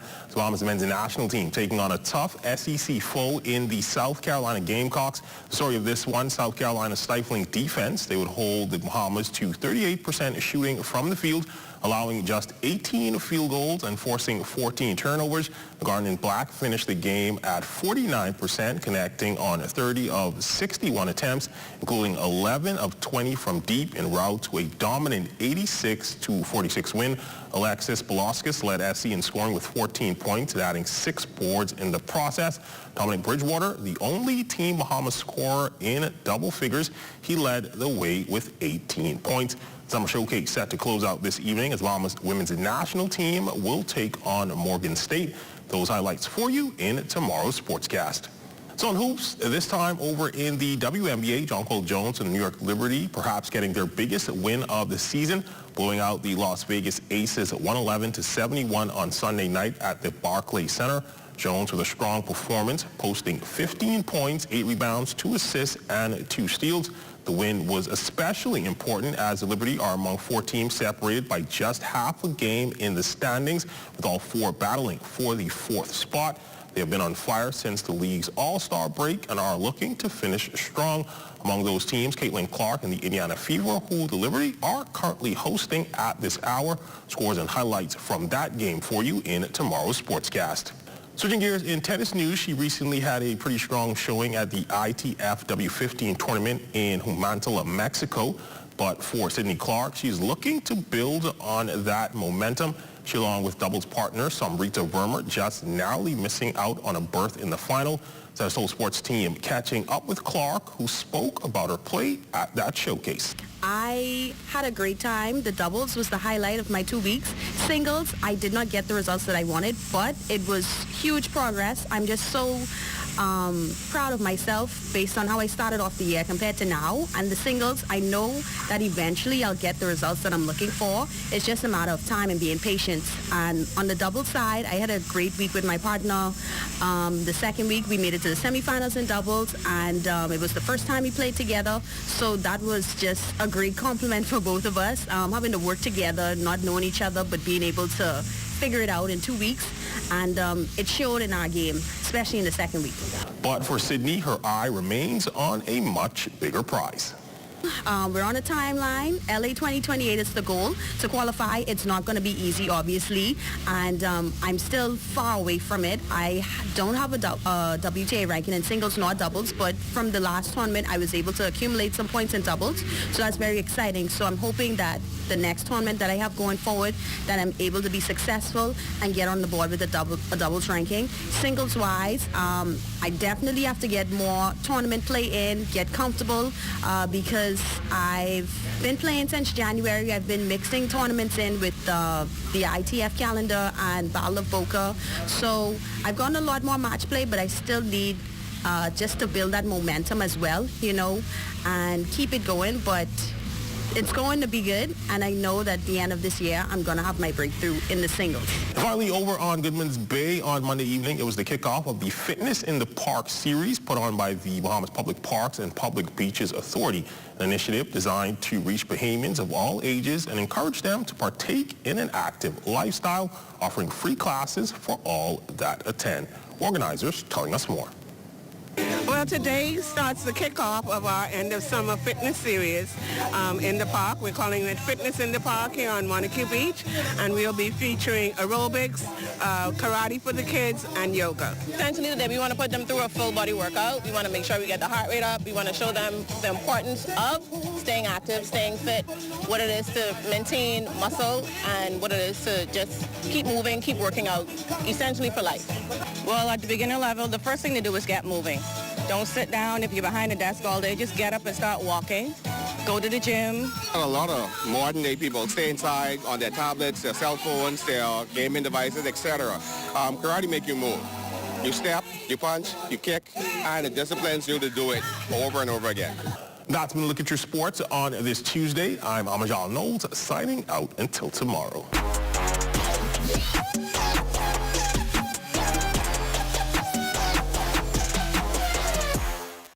That Active Lifestyles Initiative is so good and multidisciplined too. Yeah, it's kind of a buffet of activity. I like it. You can choose what you want to do. It's like anybody getting on the line, the kids might just karate chop one of them. They get back in line. What do you think? Anyway, that's going to do it for Access Now for tonight. Thanks as always for joining us.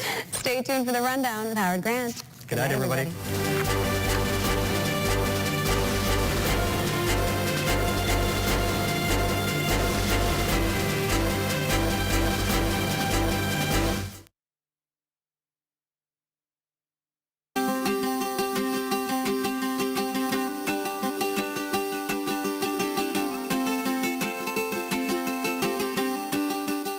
The Dixon Hill Lighthouse on San Salvador to let you know that marine protected areas make dollars and cents. A well-designed and managed network of protected areas can generate income for nearby communities. From MPA managers to lodges to eco-tours, there is money to be made.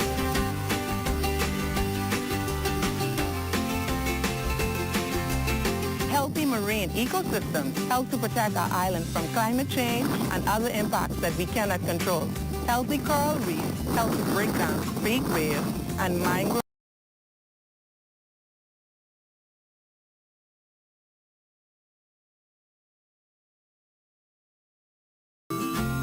Older and larger fish tend to carry more and healthier eggs than younger fish. Fish replenishment areas will allow fish to grow bigger and ensure that we have more fish now and in the future. In a replenishment area, fish are free to grow and reproduce. As their populations increase, more fish will spill over into other areas where fishermen can increase their catch.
Fire services and all officers of the fire department. Let's work together to help prevent fires, because fire safety is everyone's responsibility, and the life you save may be your own.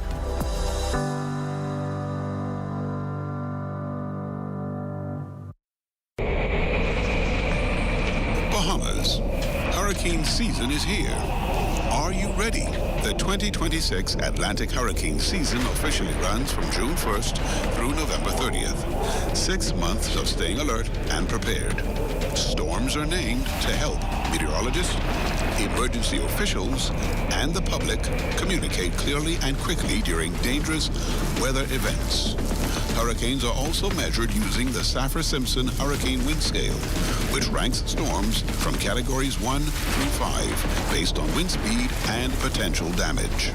And did you know, when a hurricane becomes especially deadly or destructive, its name is permanently retired out of respect for the lives and communities affected. Now is the time to prepare your emergency kit with a portable AM/FM radio. Review your family plans and stay connected to trusted weather information. Preparation today can save lives tomorrow. These are the names of the storms for the 2026 Atlantic hurricane season. Arthur, Bertha, Cristobal, Dolly, Edward, Faye, Gonzalo, Hannah, Isaias, Josephine, Kyle, Leah, Mark.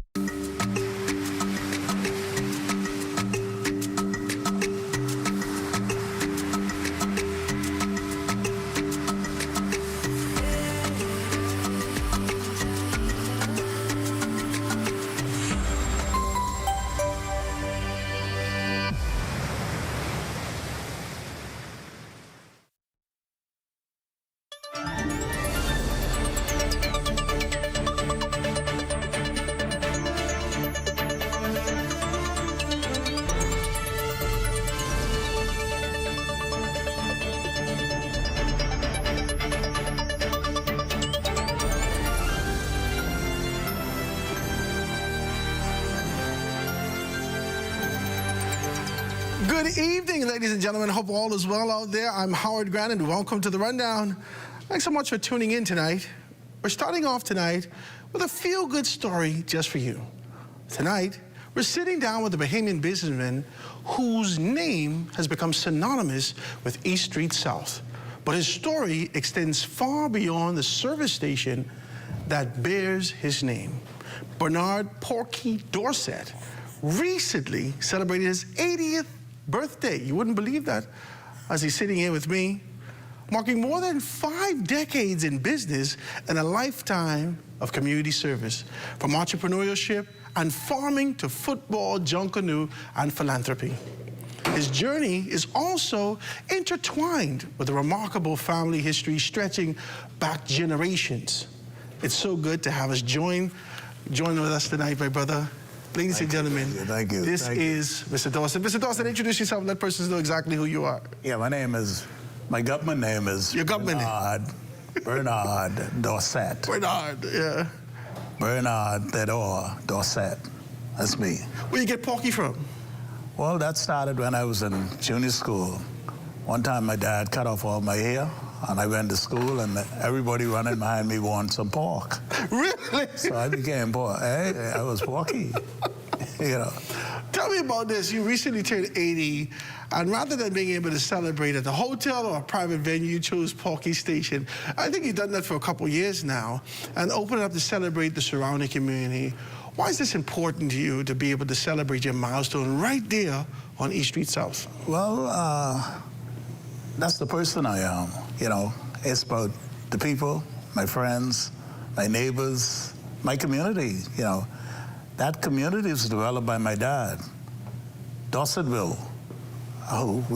He developed that subdivision back in 54, 55. And, you know, so I've been there. We actually ended up, that was our farm before we moved out, before we did the subdivision.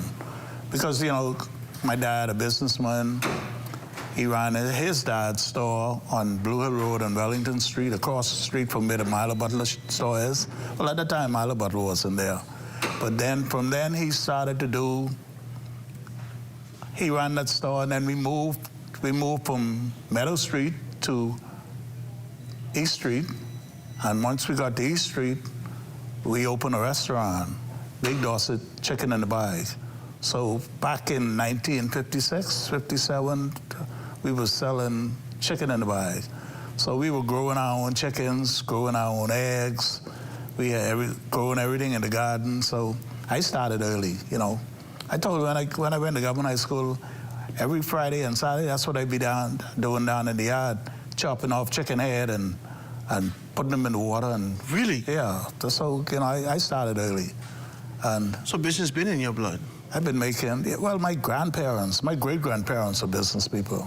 Mm-hmm. You know, so my great-grandfather was a salt rigger from Ramkey. Really? And he used to take salt in his boat to Inagua, where he sold the salt, or he came to Nassau and brought the salt and sold the salt. You know, I listened to my dad, because I don't know, my grandfather, when he died, I was only 4 years old. Mm-hmm. So he was some of my earlier recollections. I remember used to sit on the porch with him in the rocking chair and that stuff. And I remember his funeral. So that's some of my earlier recollections. But my dad would say how my grandfather, my great-grandfather used to come to Nassau with his salt, and when he sold the stuff, he would leave it on the corner of East Street and Bay Street with Mr. Jonas George. So at one point in time, I was telling him, I need to go find Mr. Jonas George to see if he left any of the money there, you know. It was like, you know, because, you know, when we got up, we knew Jonas George was on the corner because we used to shop there. But over the years, our business is eventually, I left to go to school in 1967. I came back home in 69. And then from then... Where'd you go to school? I went to Miami-Dade. Oh, right, Miami. Yeah, I went to Miami-Dade. I left to go to school, and I came home after 2 years and told my dad, hey, I don't need to stay in school to make no money. So, you know, that was... Did you get your associates, or you just stayed 2 years? I spent 2 years. Okay. I didn't... like I told my kids, the people who need the degrees, the people who come and work for me. It's the truth. You know, you don't know. So, like my kids, all of them, I have one son that went to school. He went to Bethune-Cookman in Daytona. He got his degree, but he never came back home. He lives in Atlanta. Just been home a couple of days, about a few weeks ago. But, hey, the rest of them I sent into vocational school where they learn how to fix all the machines in my yard. You know, so that's what it is. It's an amazing thing. You know what you say in this story, and I got to say this to you. Entrepreneurialism seems like it's running really deep in your blood. You tell me about your grandfather. What was his name? My grandfather's Neville, W.E., Neville William Dorset. Neville William. And so who is... And my great-grandfather is W.F., William Frederick. William Frederick. So this run deep in your blood. Oh, yeah. Now, there's a couple things that pop out to me as we're having this conversation. The importance of being able to have a father in your life to lead and guide you, to be able to have a vision. All these things I'm hearing as you talk to me. You tell me about this. Yeah, well, like I'm saying, it's not only a father, a mother. You know, my mother was a teacher. And so she taught from the age of 13. Eventually, she went home and she had 8 children. She came home from school, and my oldest brother, Pat Ramming, is my oldest brother. Pat Ramming is your brother? Yeah, 8 pieces, 6 and 4. The Baintown woman, that's my oldest brother. Wow. I'm the second I know brother. Pat. Yeah. So she came home, and she had 8 of us in 10 years. She went back to school in 1955. My baby sister, who teaches at the university, she just turned 72. So, you know, I'm just lucky to have all of my siblings are still alive, all 9 of us. Really? All 9 of us is doing very well and feeling good, and, you know, that's what it is. Tell me about Parky's service station. It has survived for about 54 years. Is it about 54 years? We opened the station. Well, I ran Shell Corner Station on Madera Street, right? It used to be right across the corner from Asa Pritchard, when Asa Pritchard was on Madera Street, which was just across the street from Dipper Don, the ice cream place. Dipper Don was then in the location where the McDonald's is now. And in 1970, late 70, I gave Shell the keys, and I said, we're going in South Beach and we're going to open a station. So the station opened in July 1972. The year before independence, we opened a store. And we've been going ever since.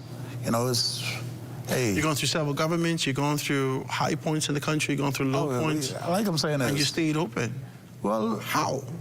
Well, you know, this is my life, you know, and I always tell people, don't do nothing what you don't like. It's the truth, you know. You don't do nothing what you don't like. If it's a job, don't do it. No, hey, don't do nothing what you don't like, because I still having fun. I still jump on the plane, and I take my granddaughter with me now to shop, and I may go to spend 2-3 days. At 80 years old? Hey, that's only a number, man. That don't have because you still look, what Grammy say, you still look sprightly. Hey, that don't have nothing to do with me. You still look sprightly. That don't have a thing to do with me. I keep saying this, age, don't worry about it. I don't feel no different. And, you know, I got 2 race cars, so I still in the car doing crazy things, you know, so. You serious? Yeah, so that's what it is. you know, all my life, I played every sport there is. I played volleyball, I played basketball, I played football, I played rugby. Hey, what you're saying is I did it. You know, when I left the football field, I mean, basically a game that I literally started in this country, American football. You know, I was playing that back in I saw Alabama play Oklahoma in the Orange Bowl in 1959. In 59? Joe, Willie Namath was still in Alabama as a quarterback. Okay, Joe Namath. Amazing thing. Yeah, so we would go to Miami because I had a grandaunt. My grandmother's sister lived in Miami. So we used to go to her. We used to go to the Classic. You know, every Bahamian back then went to the Classic. That's crazy. So they would. You got a lot of history in you. There's a couple of books you got to get out of you before it's time. Talk to me about this now. Okay, so a lot of things have changed over this 54-year span, and in that 54-year span, gas would have gone from almost nothing to $1 a gallon, now being able to see that. So we've had a lot of shifts and changing in terms of operating costs and whatnot. Tell me about the way Bahamians live and do business and how you kept business alive when some others had to kind of close back and pull back. When I went to school in Miami, I was in Miami when Martin Luther King was assassinated. 64. I was running 68. 68. That was April 68. We were in Daytona that night when we got the word that Martin Luther King had killed, because I was at Dade running track. And we were... You should Daytona 500 and all these things? Yeah, What? We go to Daytona. I've been to Daytona at least about 10 times. I don't like the race no more because they changed the format. They stopped the race, so I go to drag racing now. I go to Georgia, where we race from, you know, Thursday to Sunday night, all day, all night. So I haven't been to Daytona since 2019 or 2020 because I don't like how they changed the race. They changed the race. Mm-hmm. You know, they stopped the race, so they run in. But what I'm saying is, when I went to school, I used to drive a Pontiac Catalina, and I could tell you, gas was like anywhere from 6 to 7 cents a gallon. That's what we used to pay for gas. I used to run a service station. That was my side job while I was at school. I used to run a service station on 119th Street and 17th Avenue. And I am telling you, gas was about $4 to fill the car up every weekend. I used to drive to Ocala. I want to hear some more about this, Porky. You know? Ladies and gentlemen, I'm sitting here with none other than Mr. Dorset, Porky. And we're having great conversations. I want to hear a little bit more about this Martin Luther King story. Let's take a quick break. We're going to be right back after this.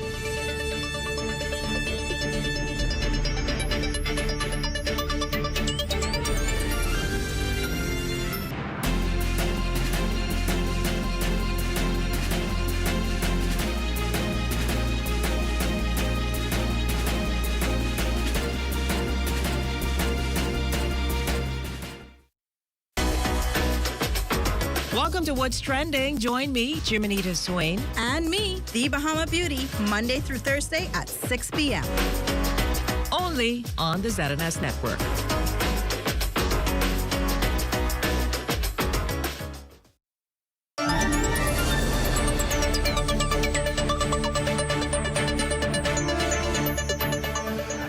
Welcome back, ladies and gentlemen. Having a very good conversation. Listen, man, I'm enjoying this. I always like these kind of a history and real rich about these things. Our guest tonight is veteran businessman Bernard Theodore Porky Dorset. Theodore, right?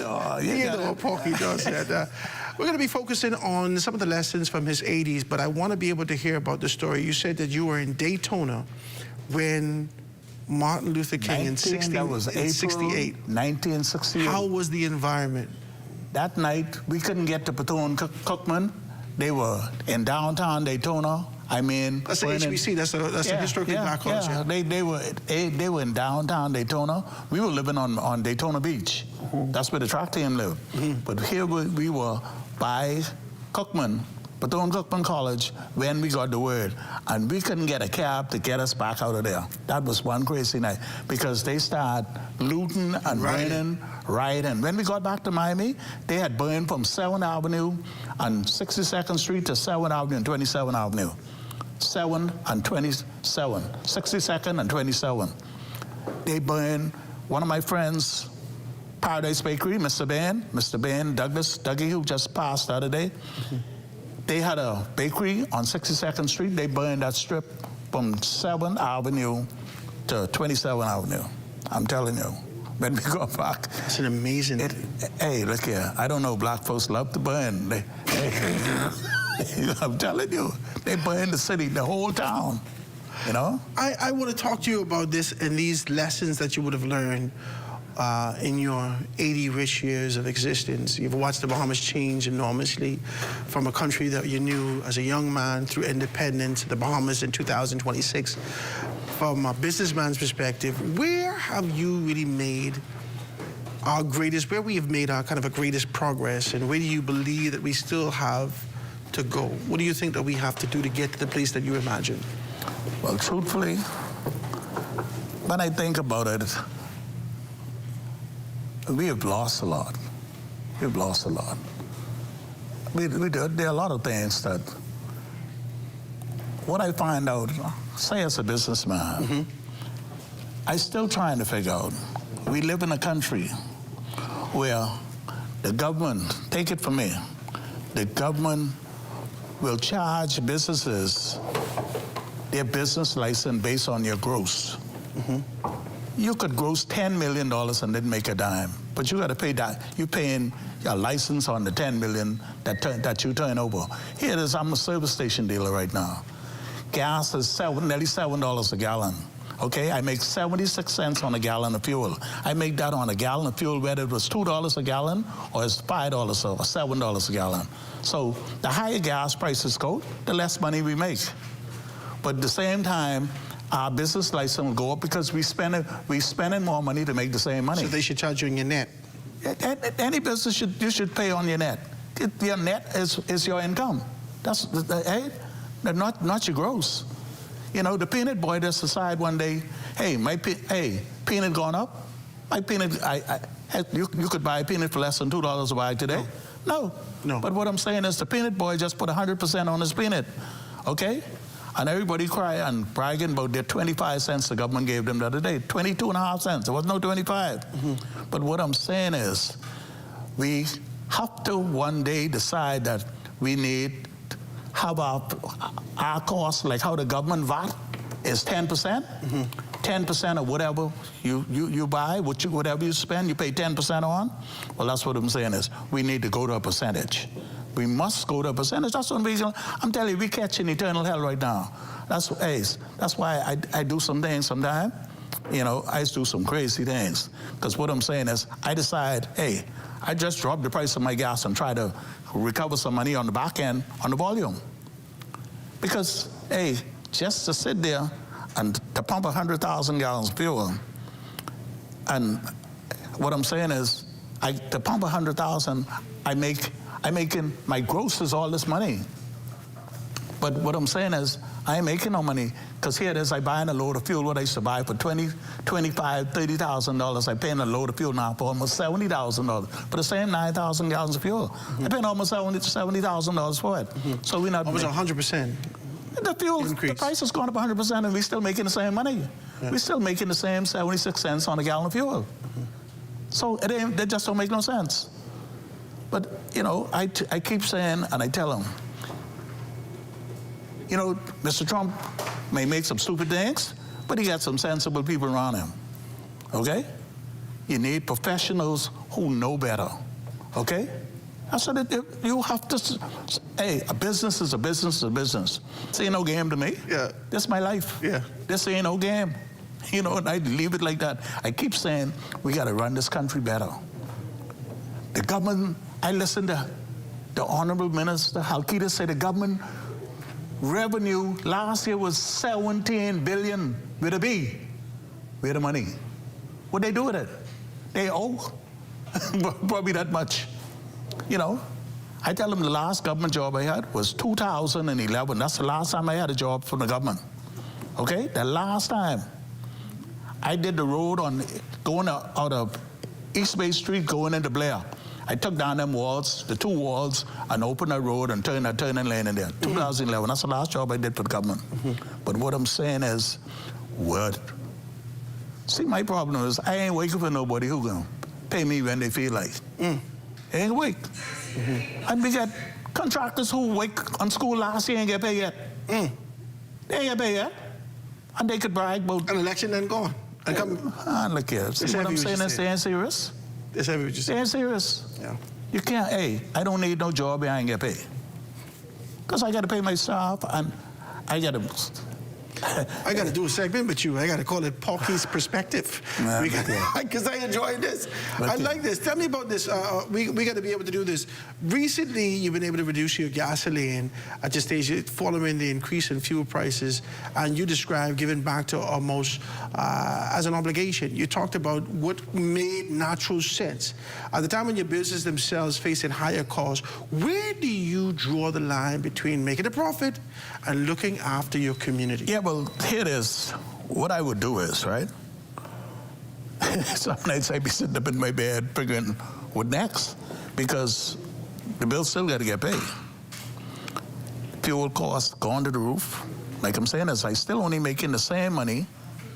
Don't care what the cost of the fuel is. So the light bill don't change, the insurances don't change, the payroll don't change, nothing has changed. So what I do is, I say, look here. I can help myself and help the customer at the same time. So I drop the price. You can bring volume in. I go to the volume. Yeah. So instead of selling 180,000 gallons for the month, I sell 200,000 gallons for the month. So you're what still I'm saying, getting still 76 cents. I'm still making the 76, but It makes a difference. so I'm making the 76 cents on 200,000 now. I'm making this against the 76 on 130,000.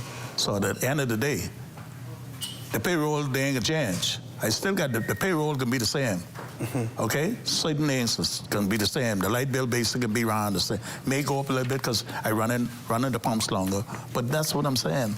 It's essentially fixed costs that you have in there. Yeah, they ain't going nowhere. Yeah. So what I'm saying is, I go to the volume.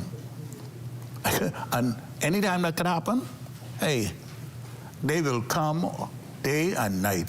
And I love it, and they love me, you know? Talk to me about this. Between business, trucking, farming, football, and your leadership with one of your family's service station for decades now, what has been your community involvement? You lived in several different chapters of your life at the 80. When do you think about the legacy now? When do you think about the next steps that you make and what is next? You say you sit in your bed all night thinking about that. What are the next steps for Porky? You know, I was on the phone yesterday, around about 8 o'clock yesterday, we were talking to somebody in Pakistan. Pakistan? I was on the phone. I got some cars I order, and they both came in early this week. And I was talking to this gentleman, and he's saying to me, I say, boy, you realize how old I am? I say, you know, I'm 80 years old. He said, no, man, you can't be no 80, because you don't sound like no 80-year-old man. So he said, I've been talking to him for about 2 years. He said, he's 26. I say, well, I have grandchildren 26. I say, you 26? He say, I say, but here it is. Me and you sitting here talking. And I talking about what can happen 10 years from now. I saying, listen, I ain't dreaming about this. That's what we talking about. I talking about my business 10 years down the road. I say, hey, 80, you realize 10 years how old I could be? And he say, that's what amazing me about you. Here this you sitting here talking about 10 years. But I don't see no different. I don't feel no different. And I doing more than I get to the point. Doing more than a 26-year-old, I know that. I love it, man. But this is it. I do things. I doing crazy things. I just love it. Hey, I trying to get one of my cars back home now because I miss the seat. Your race car? Yeah, I miss the seat. You know, that adrenaline. I just love it. When they put it. A friend of mine said to me, Porky, you're the craziest man I know. The car in the air, and you ain't looking. I say, well, I looking at the road. I want the car to come back down the road. I don't want the car go on top of the wall. Because you say, but the car higher than the wall. I say, but don't worry about that. I looking up the track. But that's it. Okay, you are absolutely amazing. We love it. Yeah, but that's what drives me. I having fun. It's the first time I've heard nothing but good things about you since I've been living here in the city of Nassau. I love it. The last 15 years. I love it. I love it. I always go to your service station and say, I know your sons. Right? Yeah. But I want to say to you that it has been amazing. Your story is rich. I'd like to start that Pocky's perspective if you give me a chance. Yeah. Every week. Well, like I'm saying, say something. We have to understand that I come from good parents. I like this, Pocky. My mother, you know, nights, my mother got other people's children sleeping in our bed. She come from school, she bringing home the people's children. I got children who actually moving. I mean, she take home. And you still do that today? Hey, you still got that spirit. But I have no, I don't know no other way. You know, you got to believe that sometime you could get swing, you know. I know. They can swing it sometime. Yeah. Because I had one But you still got a good heart, though. Yeah, that's what I'm saying. You can't let it go. You ain't gonna win all, okay? No. I remember this girl walk up to me. She said, Mr. Porky, I got one new job and I need to get some clothes to go to work tomorrow. And about 3 weeks ago, she come back with me with the same story. She ain't realize. I say, wonder if she remember she talked to me. She think you forget. That's what it is. What I'm saying, that's what life is. Porky, you swing. It has been wonderful talking with you, my brother. I want to hear more about these stories. I love Ladies and gentlemen, I love Porky, it is wonderful to have you with us. Mr. Dorset's here. We're going to be able to take this break. I had a great conversation just now. Great to hear this history. And he's still, like Grammy says, sprightly at 80 years old. Quick break, guys. Going to be right back after this.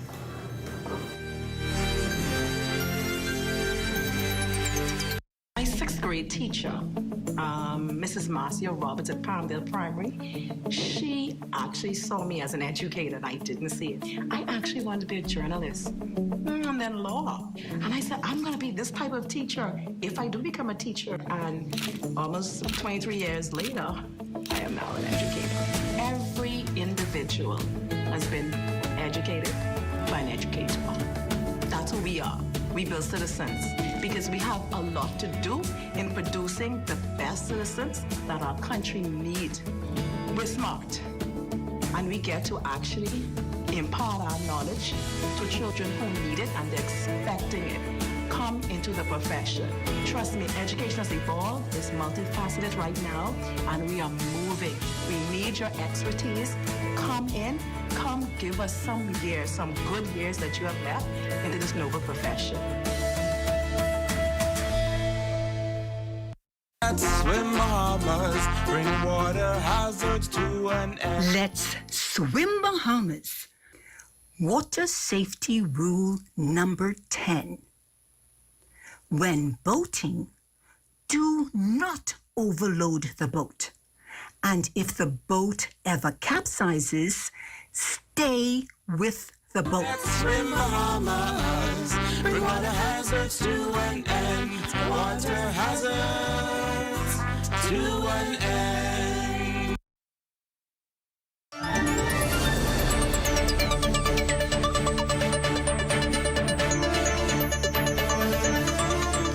And we are back, ladies and gentlemen. This is The Rundown. I'm Howard Grant. It is wonderful to be with you. Another exciting segment. I had a great time. I had a good conversation with Porky. If you're out there and you're around that area, August 25th, he told me, August 25th, they're going to be doing it back to school right there at the city market site, right there, the old city market site, right there on Market Street. So where they do their Junkanoo practice, you can be able to do that back to school stuff August 25th. He didn't tell me the time, so just keep your eye out. August 25th, back to school. Here, joining me is a very good friend of mine. He's here with us, being able to talk to us about a great deal of things from direct marketers. He's none other than Ian Thomas. My brother is in the house today. What's happening with you, man? Everything good? Everything cool. What's going on? How'd go? How'd go, boy? How'd go, man. Everything good. Talk to me about it, man. Introduce yourself. Let persons know who you are. Hey, well, I mean, okay, I'll just do my thing. I'll look right in this camera here. Okay, that's wonderful. Good evening, ladies and gentlemen. My name is Ian Thomas, and I'm here from Direct Marketers. Direct Marketers, of course, is a marketing company where we specialize in radio, TV, print, social media, and e-blast. So if you've got a business or a business idea and you want to know how viable it is, please feel free to give me a call at 5520212. That's 5520212. Dial 5520212. That's 5520212. Pay me for this, sir. Hey, man, Howard, You gotta stop it. You guys. Hey, listen, yeah. You're gonna pull me into this. I know. I gotta listen. I'm thinking about bringing in Buster or Mary J. Blige on the remix. On the remix. I think I like. Right now, I just like me and you in the studio. Okay, thank you, sir. We in the booth. We in the booth. I like it. Hey man, listen here. I got to start off here this evening and let guys know about Athlete's Foot. The Athlete's Foot. Are you familiar with that company? I am. Do you know where they're located? I do. Where they located, Howard? You like to do this? I like to do it. Ladies and gentlemen, Howard is telling me you know where everything is. I do. This time. I do. He'll be taking on your phone looking for GPS. Madu. Southwest Plaza. Yes. And in the Marathon Mall. You got it, man. I'm telling you, I know the places. You got it. Howard, you know your stuff here. Those ladies and gentlemen, listen, the Athlete's Foot, I've been working along with them now for 15 years or even more, I think a little bit more than that. I want you guys to know right now that parents, before you go spend hundreds of dollars on flying around the world, well, you know, Miami, going to Miami, looking for that perfect back-to-school shopping, you know, that list to do. I want you to save some money, and how are you going to do that? You're going to go to the Athlete's Foot, just like Howard said. Their first location is in the Marathon Mall, and the other one is in Southwest Plaza. And we always say, why do you guys want to jump on a plane and go someplace when you have great deals right here locally? You have kids going back to school, am I correct? I do. Yes, yeah. And I know... I don't know if you have to remind me about this. I don't know if I need to. You say every time you go to every time you go to the ATM, just remember. I don't remember. All right, go ahead. Yeah. So if you have kids and you want them to get the most comfortable shoes to go back to school this school year, we're talking about durable shoes, stylish and long-lasting footwear at prices that are going to make you really happy. To the table. What do you mean when you said the table? Oh, you mean the big discount table? Oh, that's what I used to go to. That's where you used to go. Well, I'm glad that you said that. You kind of jumped the gun with that one. I just trying to let you know. The one in Southwest Plaza, they have a special spot in the store that's dedicated for great deals. I know. You already know that? I just go there. People can get up to 75% off. I got my little card and everything. You got a card? What you mean? Well, no, you know everything but the Athlete's Foot, man. Well, if you individuals out there don't know about that, like how Howard knows, I want to let you guys know they got sneakers that make going back to school so much easy, and it's going to go ahead and meet all the dress requirements for your school. When I'm talking about excellent prices on the all-black Nike Air Force Ones, all-black Reebok, and the all-black Puma sneakers, now those are ideal for individuals who want to wear them in class. I'm glad you said Puma. Go ahead. Why? People say Puma. You used to say Puma. You used to, yes? You used to say Puma. Down the road. Yes. I tell you about that. Listen, I started using ChatGPT. Oh, praise God. And I hit the speaking button so it can talk to me. Praise God. And I stopped saying furnitures. Okay. I just say furniture.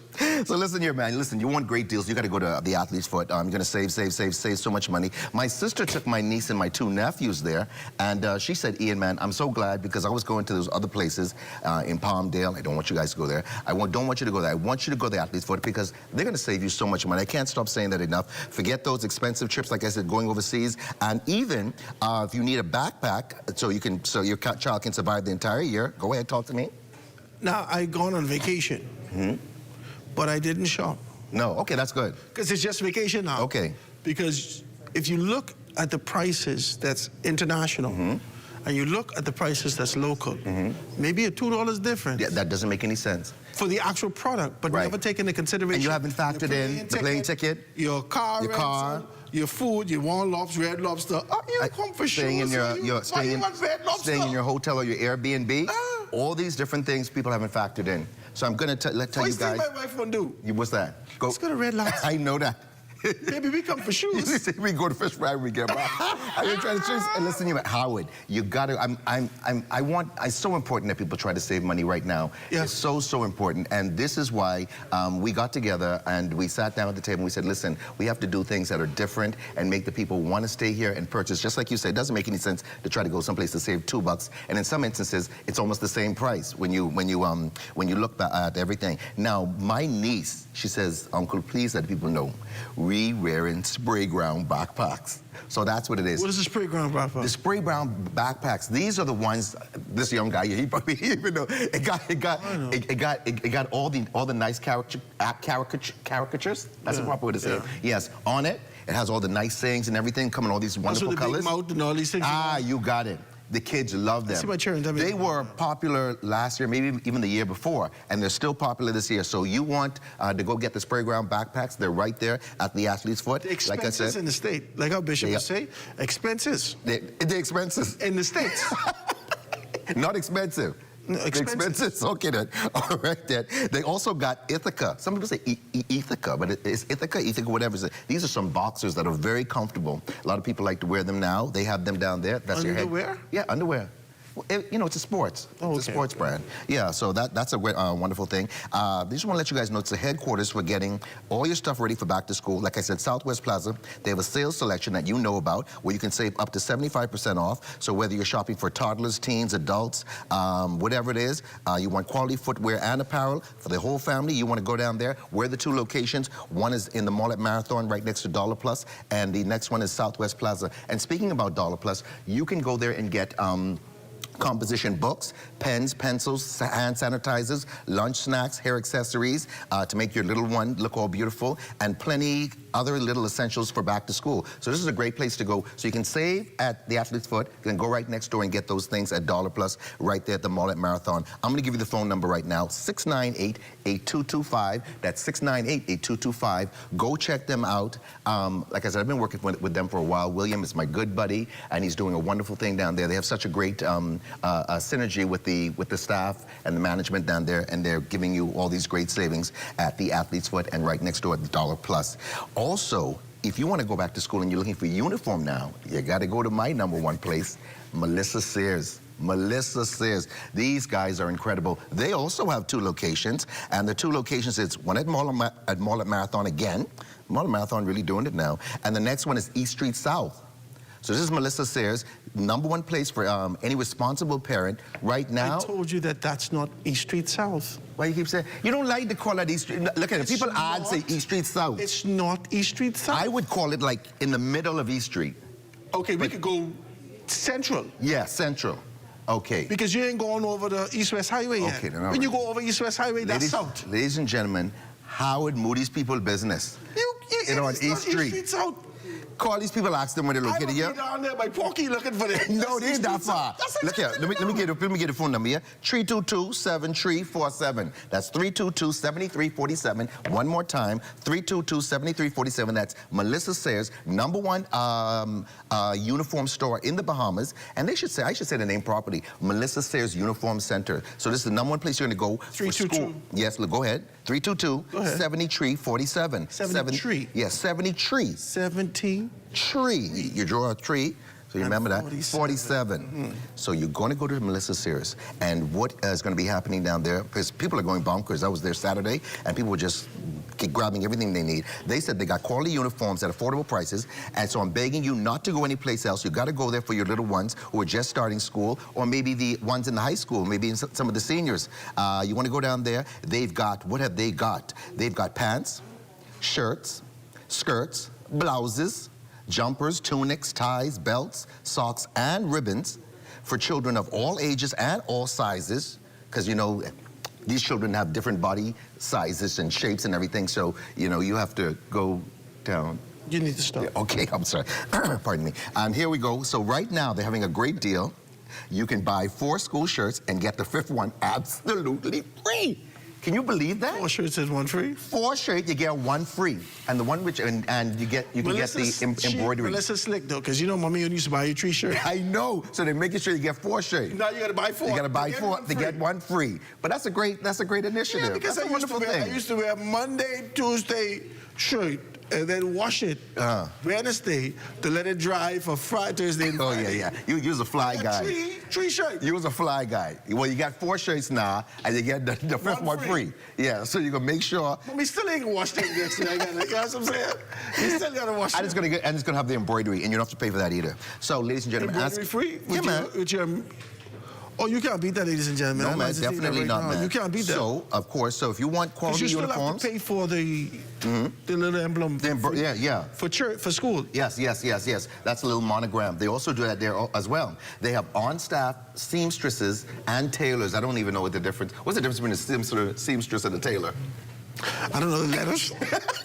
I don't know. So you got that down there. So they can do all the alterations right there in store. And even if they have to construct the entire uniform from beginning to end, they can do it there at Melissa Sayers. I like it. Give me Melissa Sayers' number. The phone number there is 322-7347. 322, yes, 7347. 7347. And it doesn't matter if your child goes to a public school or private school. As long as they go to school in the Bahamas, Melissa Sayers has the uniform for them. Suppose my children go to school in Anagua. In Anagua, they have things down there for your children to go to school. Even they probably can get you a saddle so you can ride your donkey down there. Ride your donkey down there.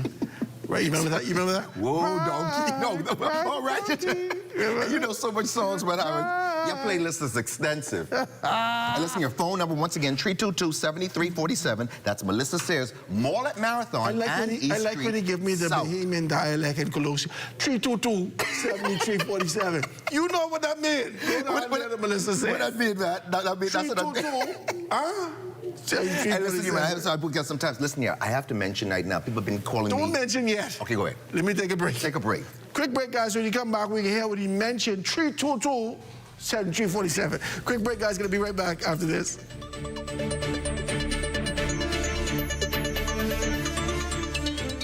Let's swim Bahamas, bring water hazards to an end. Let's swim Bahamas. Water safety rule number 2. Never wave and shout and pretend you are in trouble when you are not. Let's swim Bahamas, bring water hazards to an end. Water hazards to an end. My name is Omar Ferguson. I've been disabled now from 2009. What inspired me to start my own business? It was the determination to know that I still had something left in me, even though a lot of my independence, my mobility was being restricted.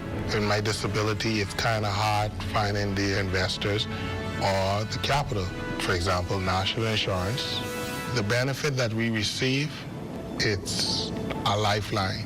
And in any business that you're going to take, it's going to be a risk. We're not looking for handouts, but we want you to understand that we still need a little special care.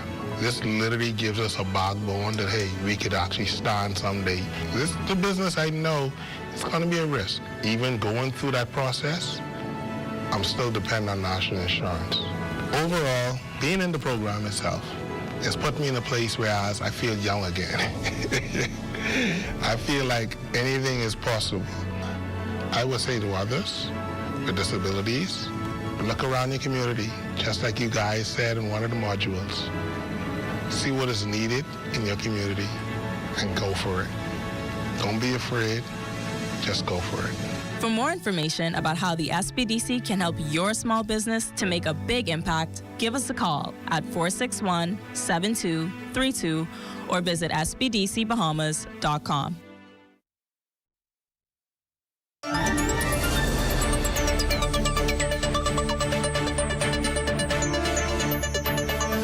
Back, ladies and gentlemen, this is Rundown. I'm Howard Grant, sitting here with Direct Marketers' main man with a plan, none other than Ian Thomas here, rubbing his neck with his product that I know he's going to tell you about. Definitely. Ian, tell the persons what you got going on right now. Now, when we left off, you was telling me about where I could go get some stuff. Talk to me. Yeah, I was telling you about Melissa Sayers, and we didn't finish talking, but I was going to tell you about something different. But I would tell you about I hear you just talk. Right, let's sit here, Howard. Well, you can sit here on the People TV and don't tell me that. Go on, Hey, listen here, Howard, ladies and gentlemen, during the break, man, Howard was trying to remember a song. He can't remember it, so it really gets me upset, so I got a pain in my neck. That's why I use this massager. This massager is amazing. It's a massage gun. It comes with about 7 or 9 different heads. It's only I bought one of them from you. $145. I know. Do you give yourself a massage, or do you let your wife massage you, or whatever it is, vice versa? The kids sometimes get a little... Everybody think my stuff is I theirs. can imagine. I can imagine. Everybody think my things is theirs. I know, ladies and gentlemen. If my you wife, have oh my God, where's the massage? Excuse me, ma'am, do you have? You have a massage gun? A massage gun? You gotta go and put a... Where are massage Josh got this.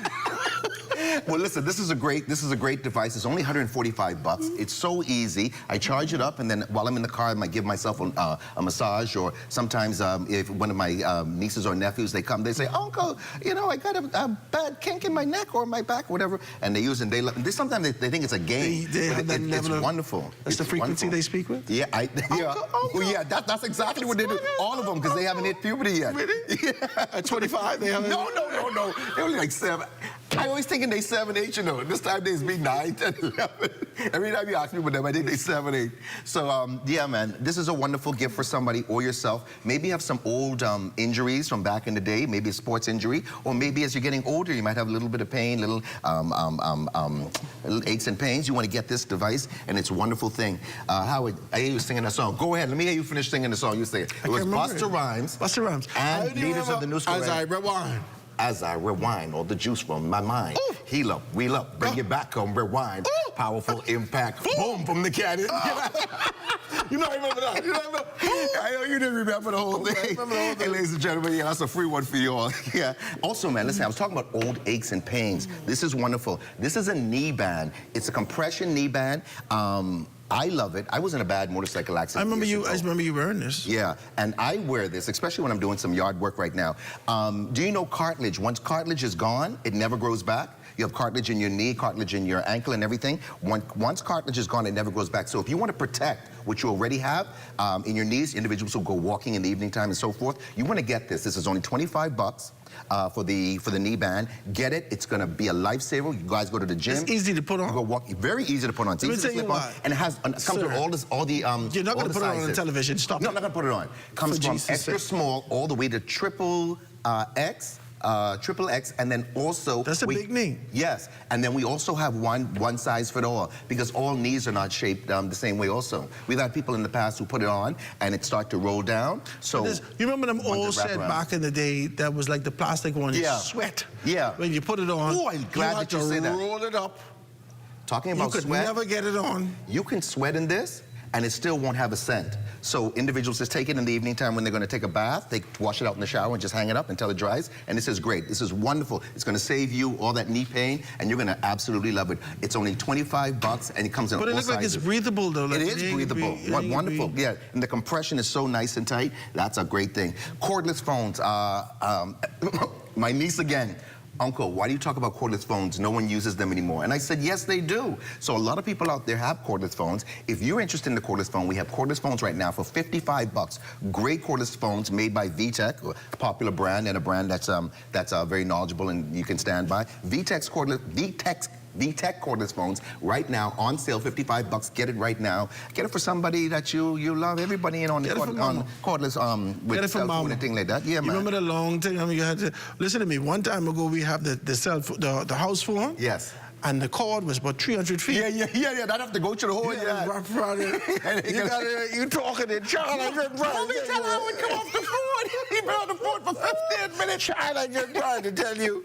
That was the worst phones, though. Because you couldn't call. Horrible. Listen. Horrible. I had someone I used to call. I had to go through everybody to get the... to get that voice when I was in grade 7. Yeah, because your phone got passed around. Hi, good afternoon. And when you're dialing with the rotary phone... Who you is, boy? I'm talking about when you're dialing with the rotary phone and you made a mistake. Oh, you can start all the way back over. That was crazy.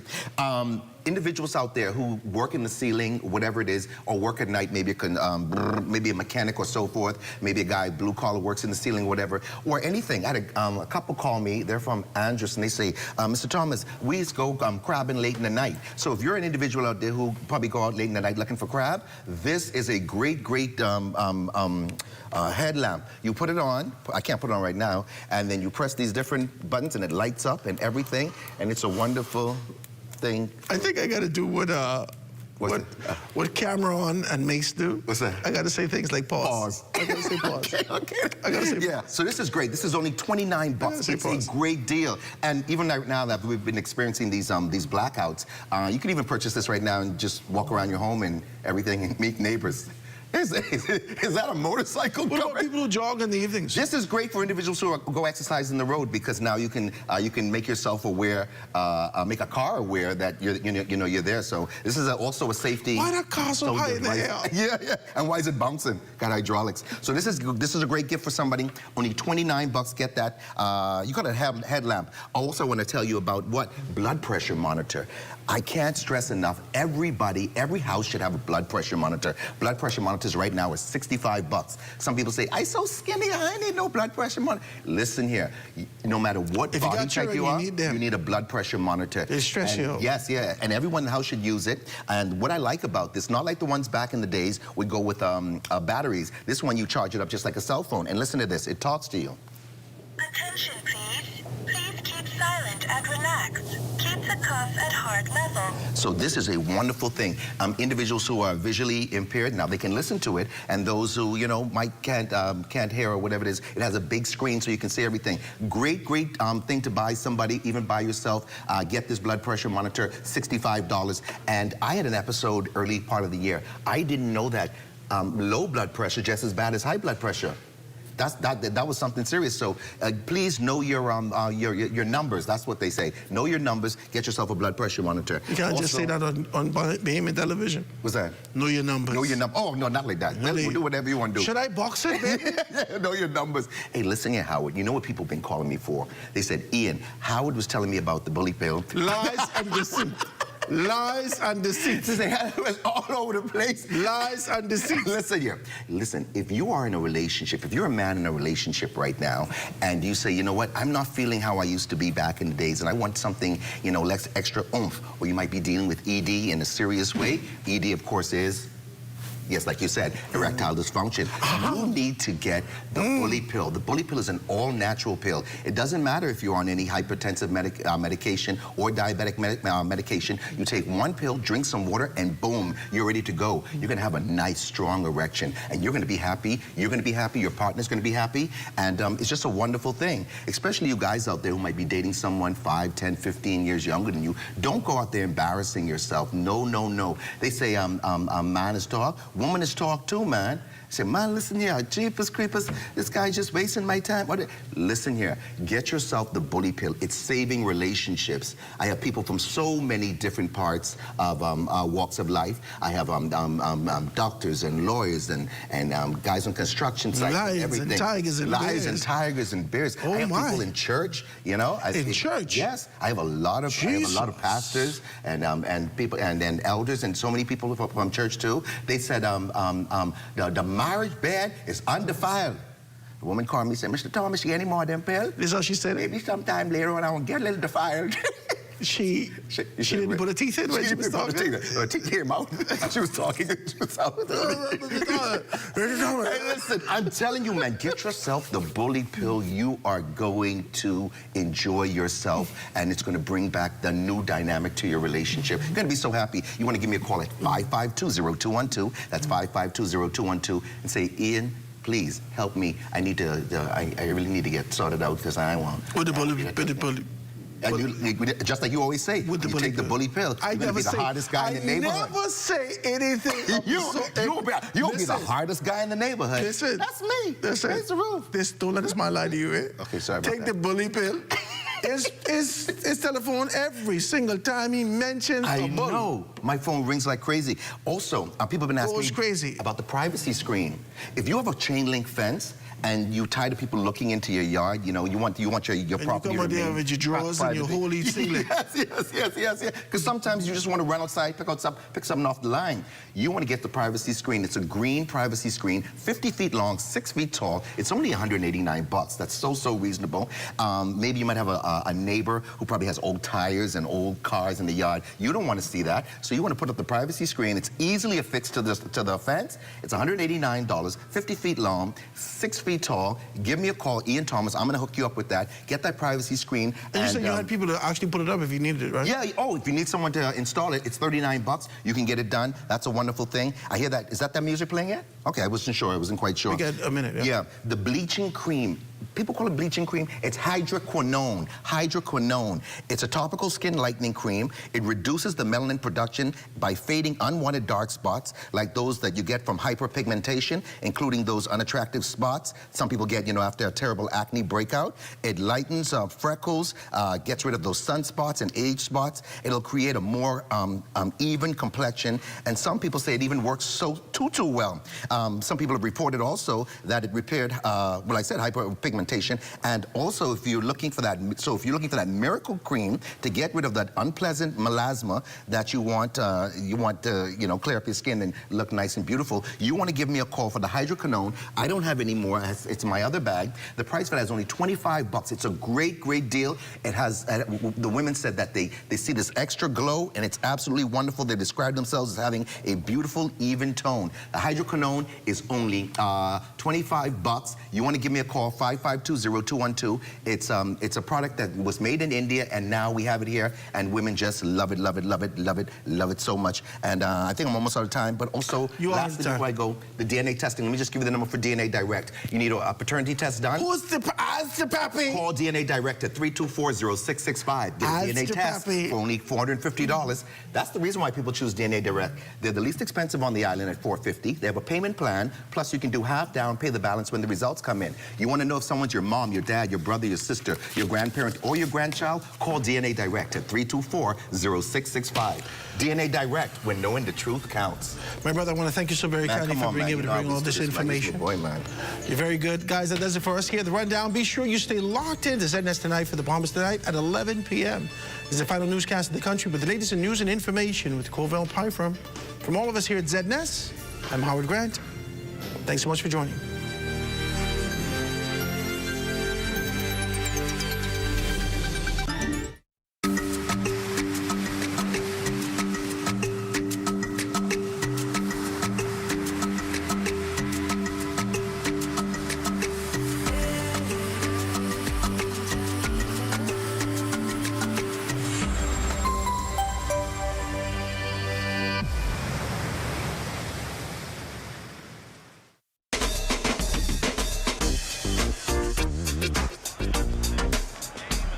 Chris, look at your sister.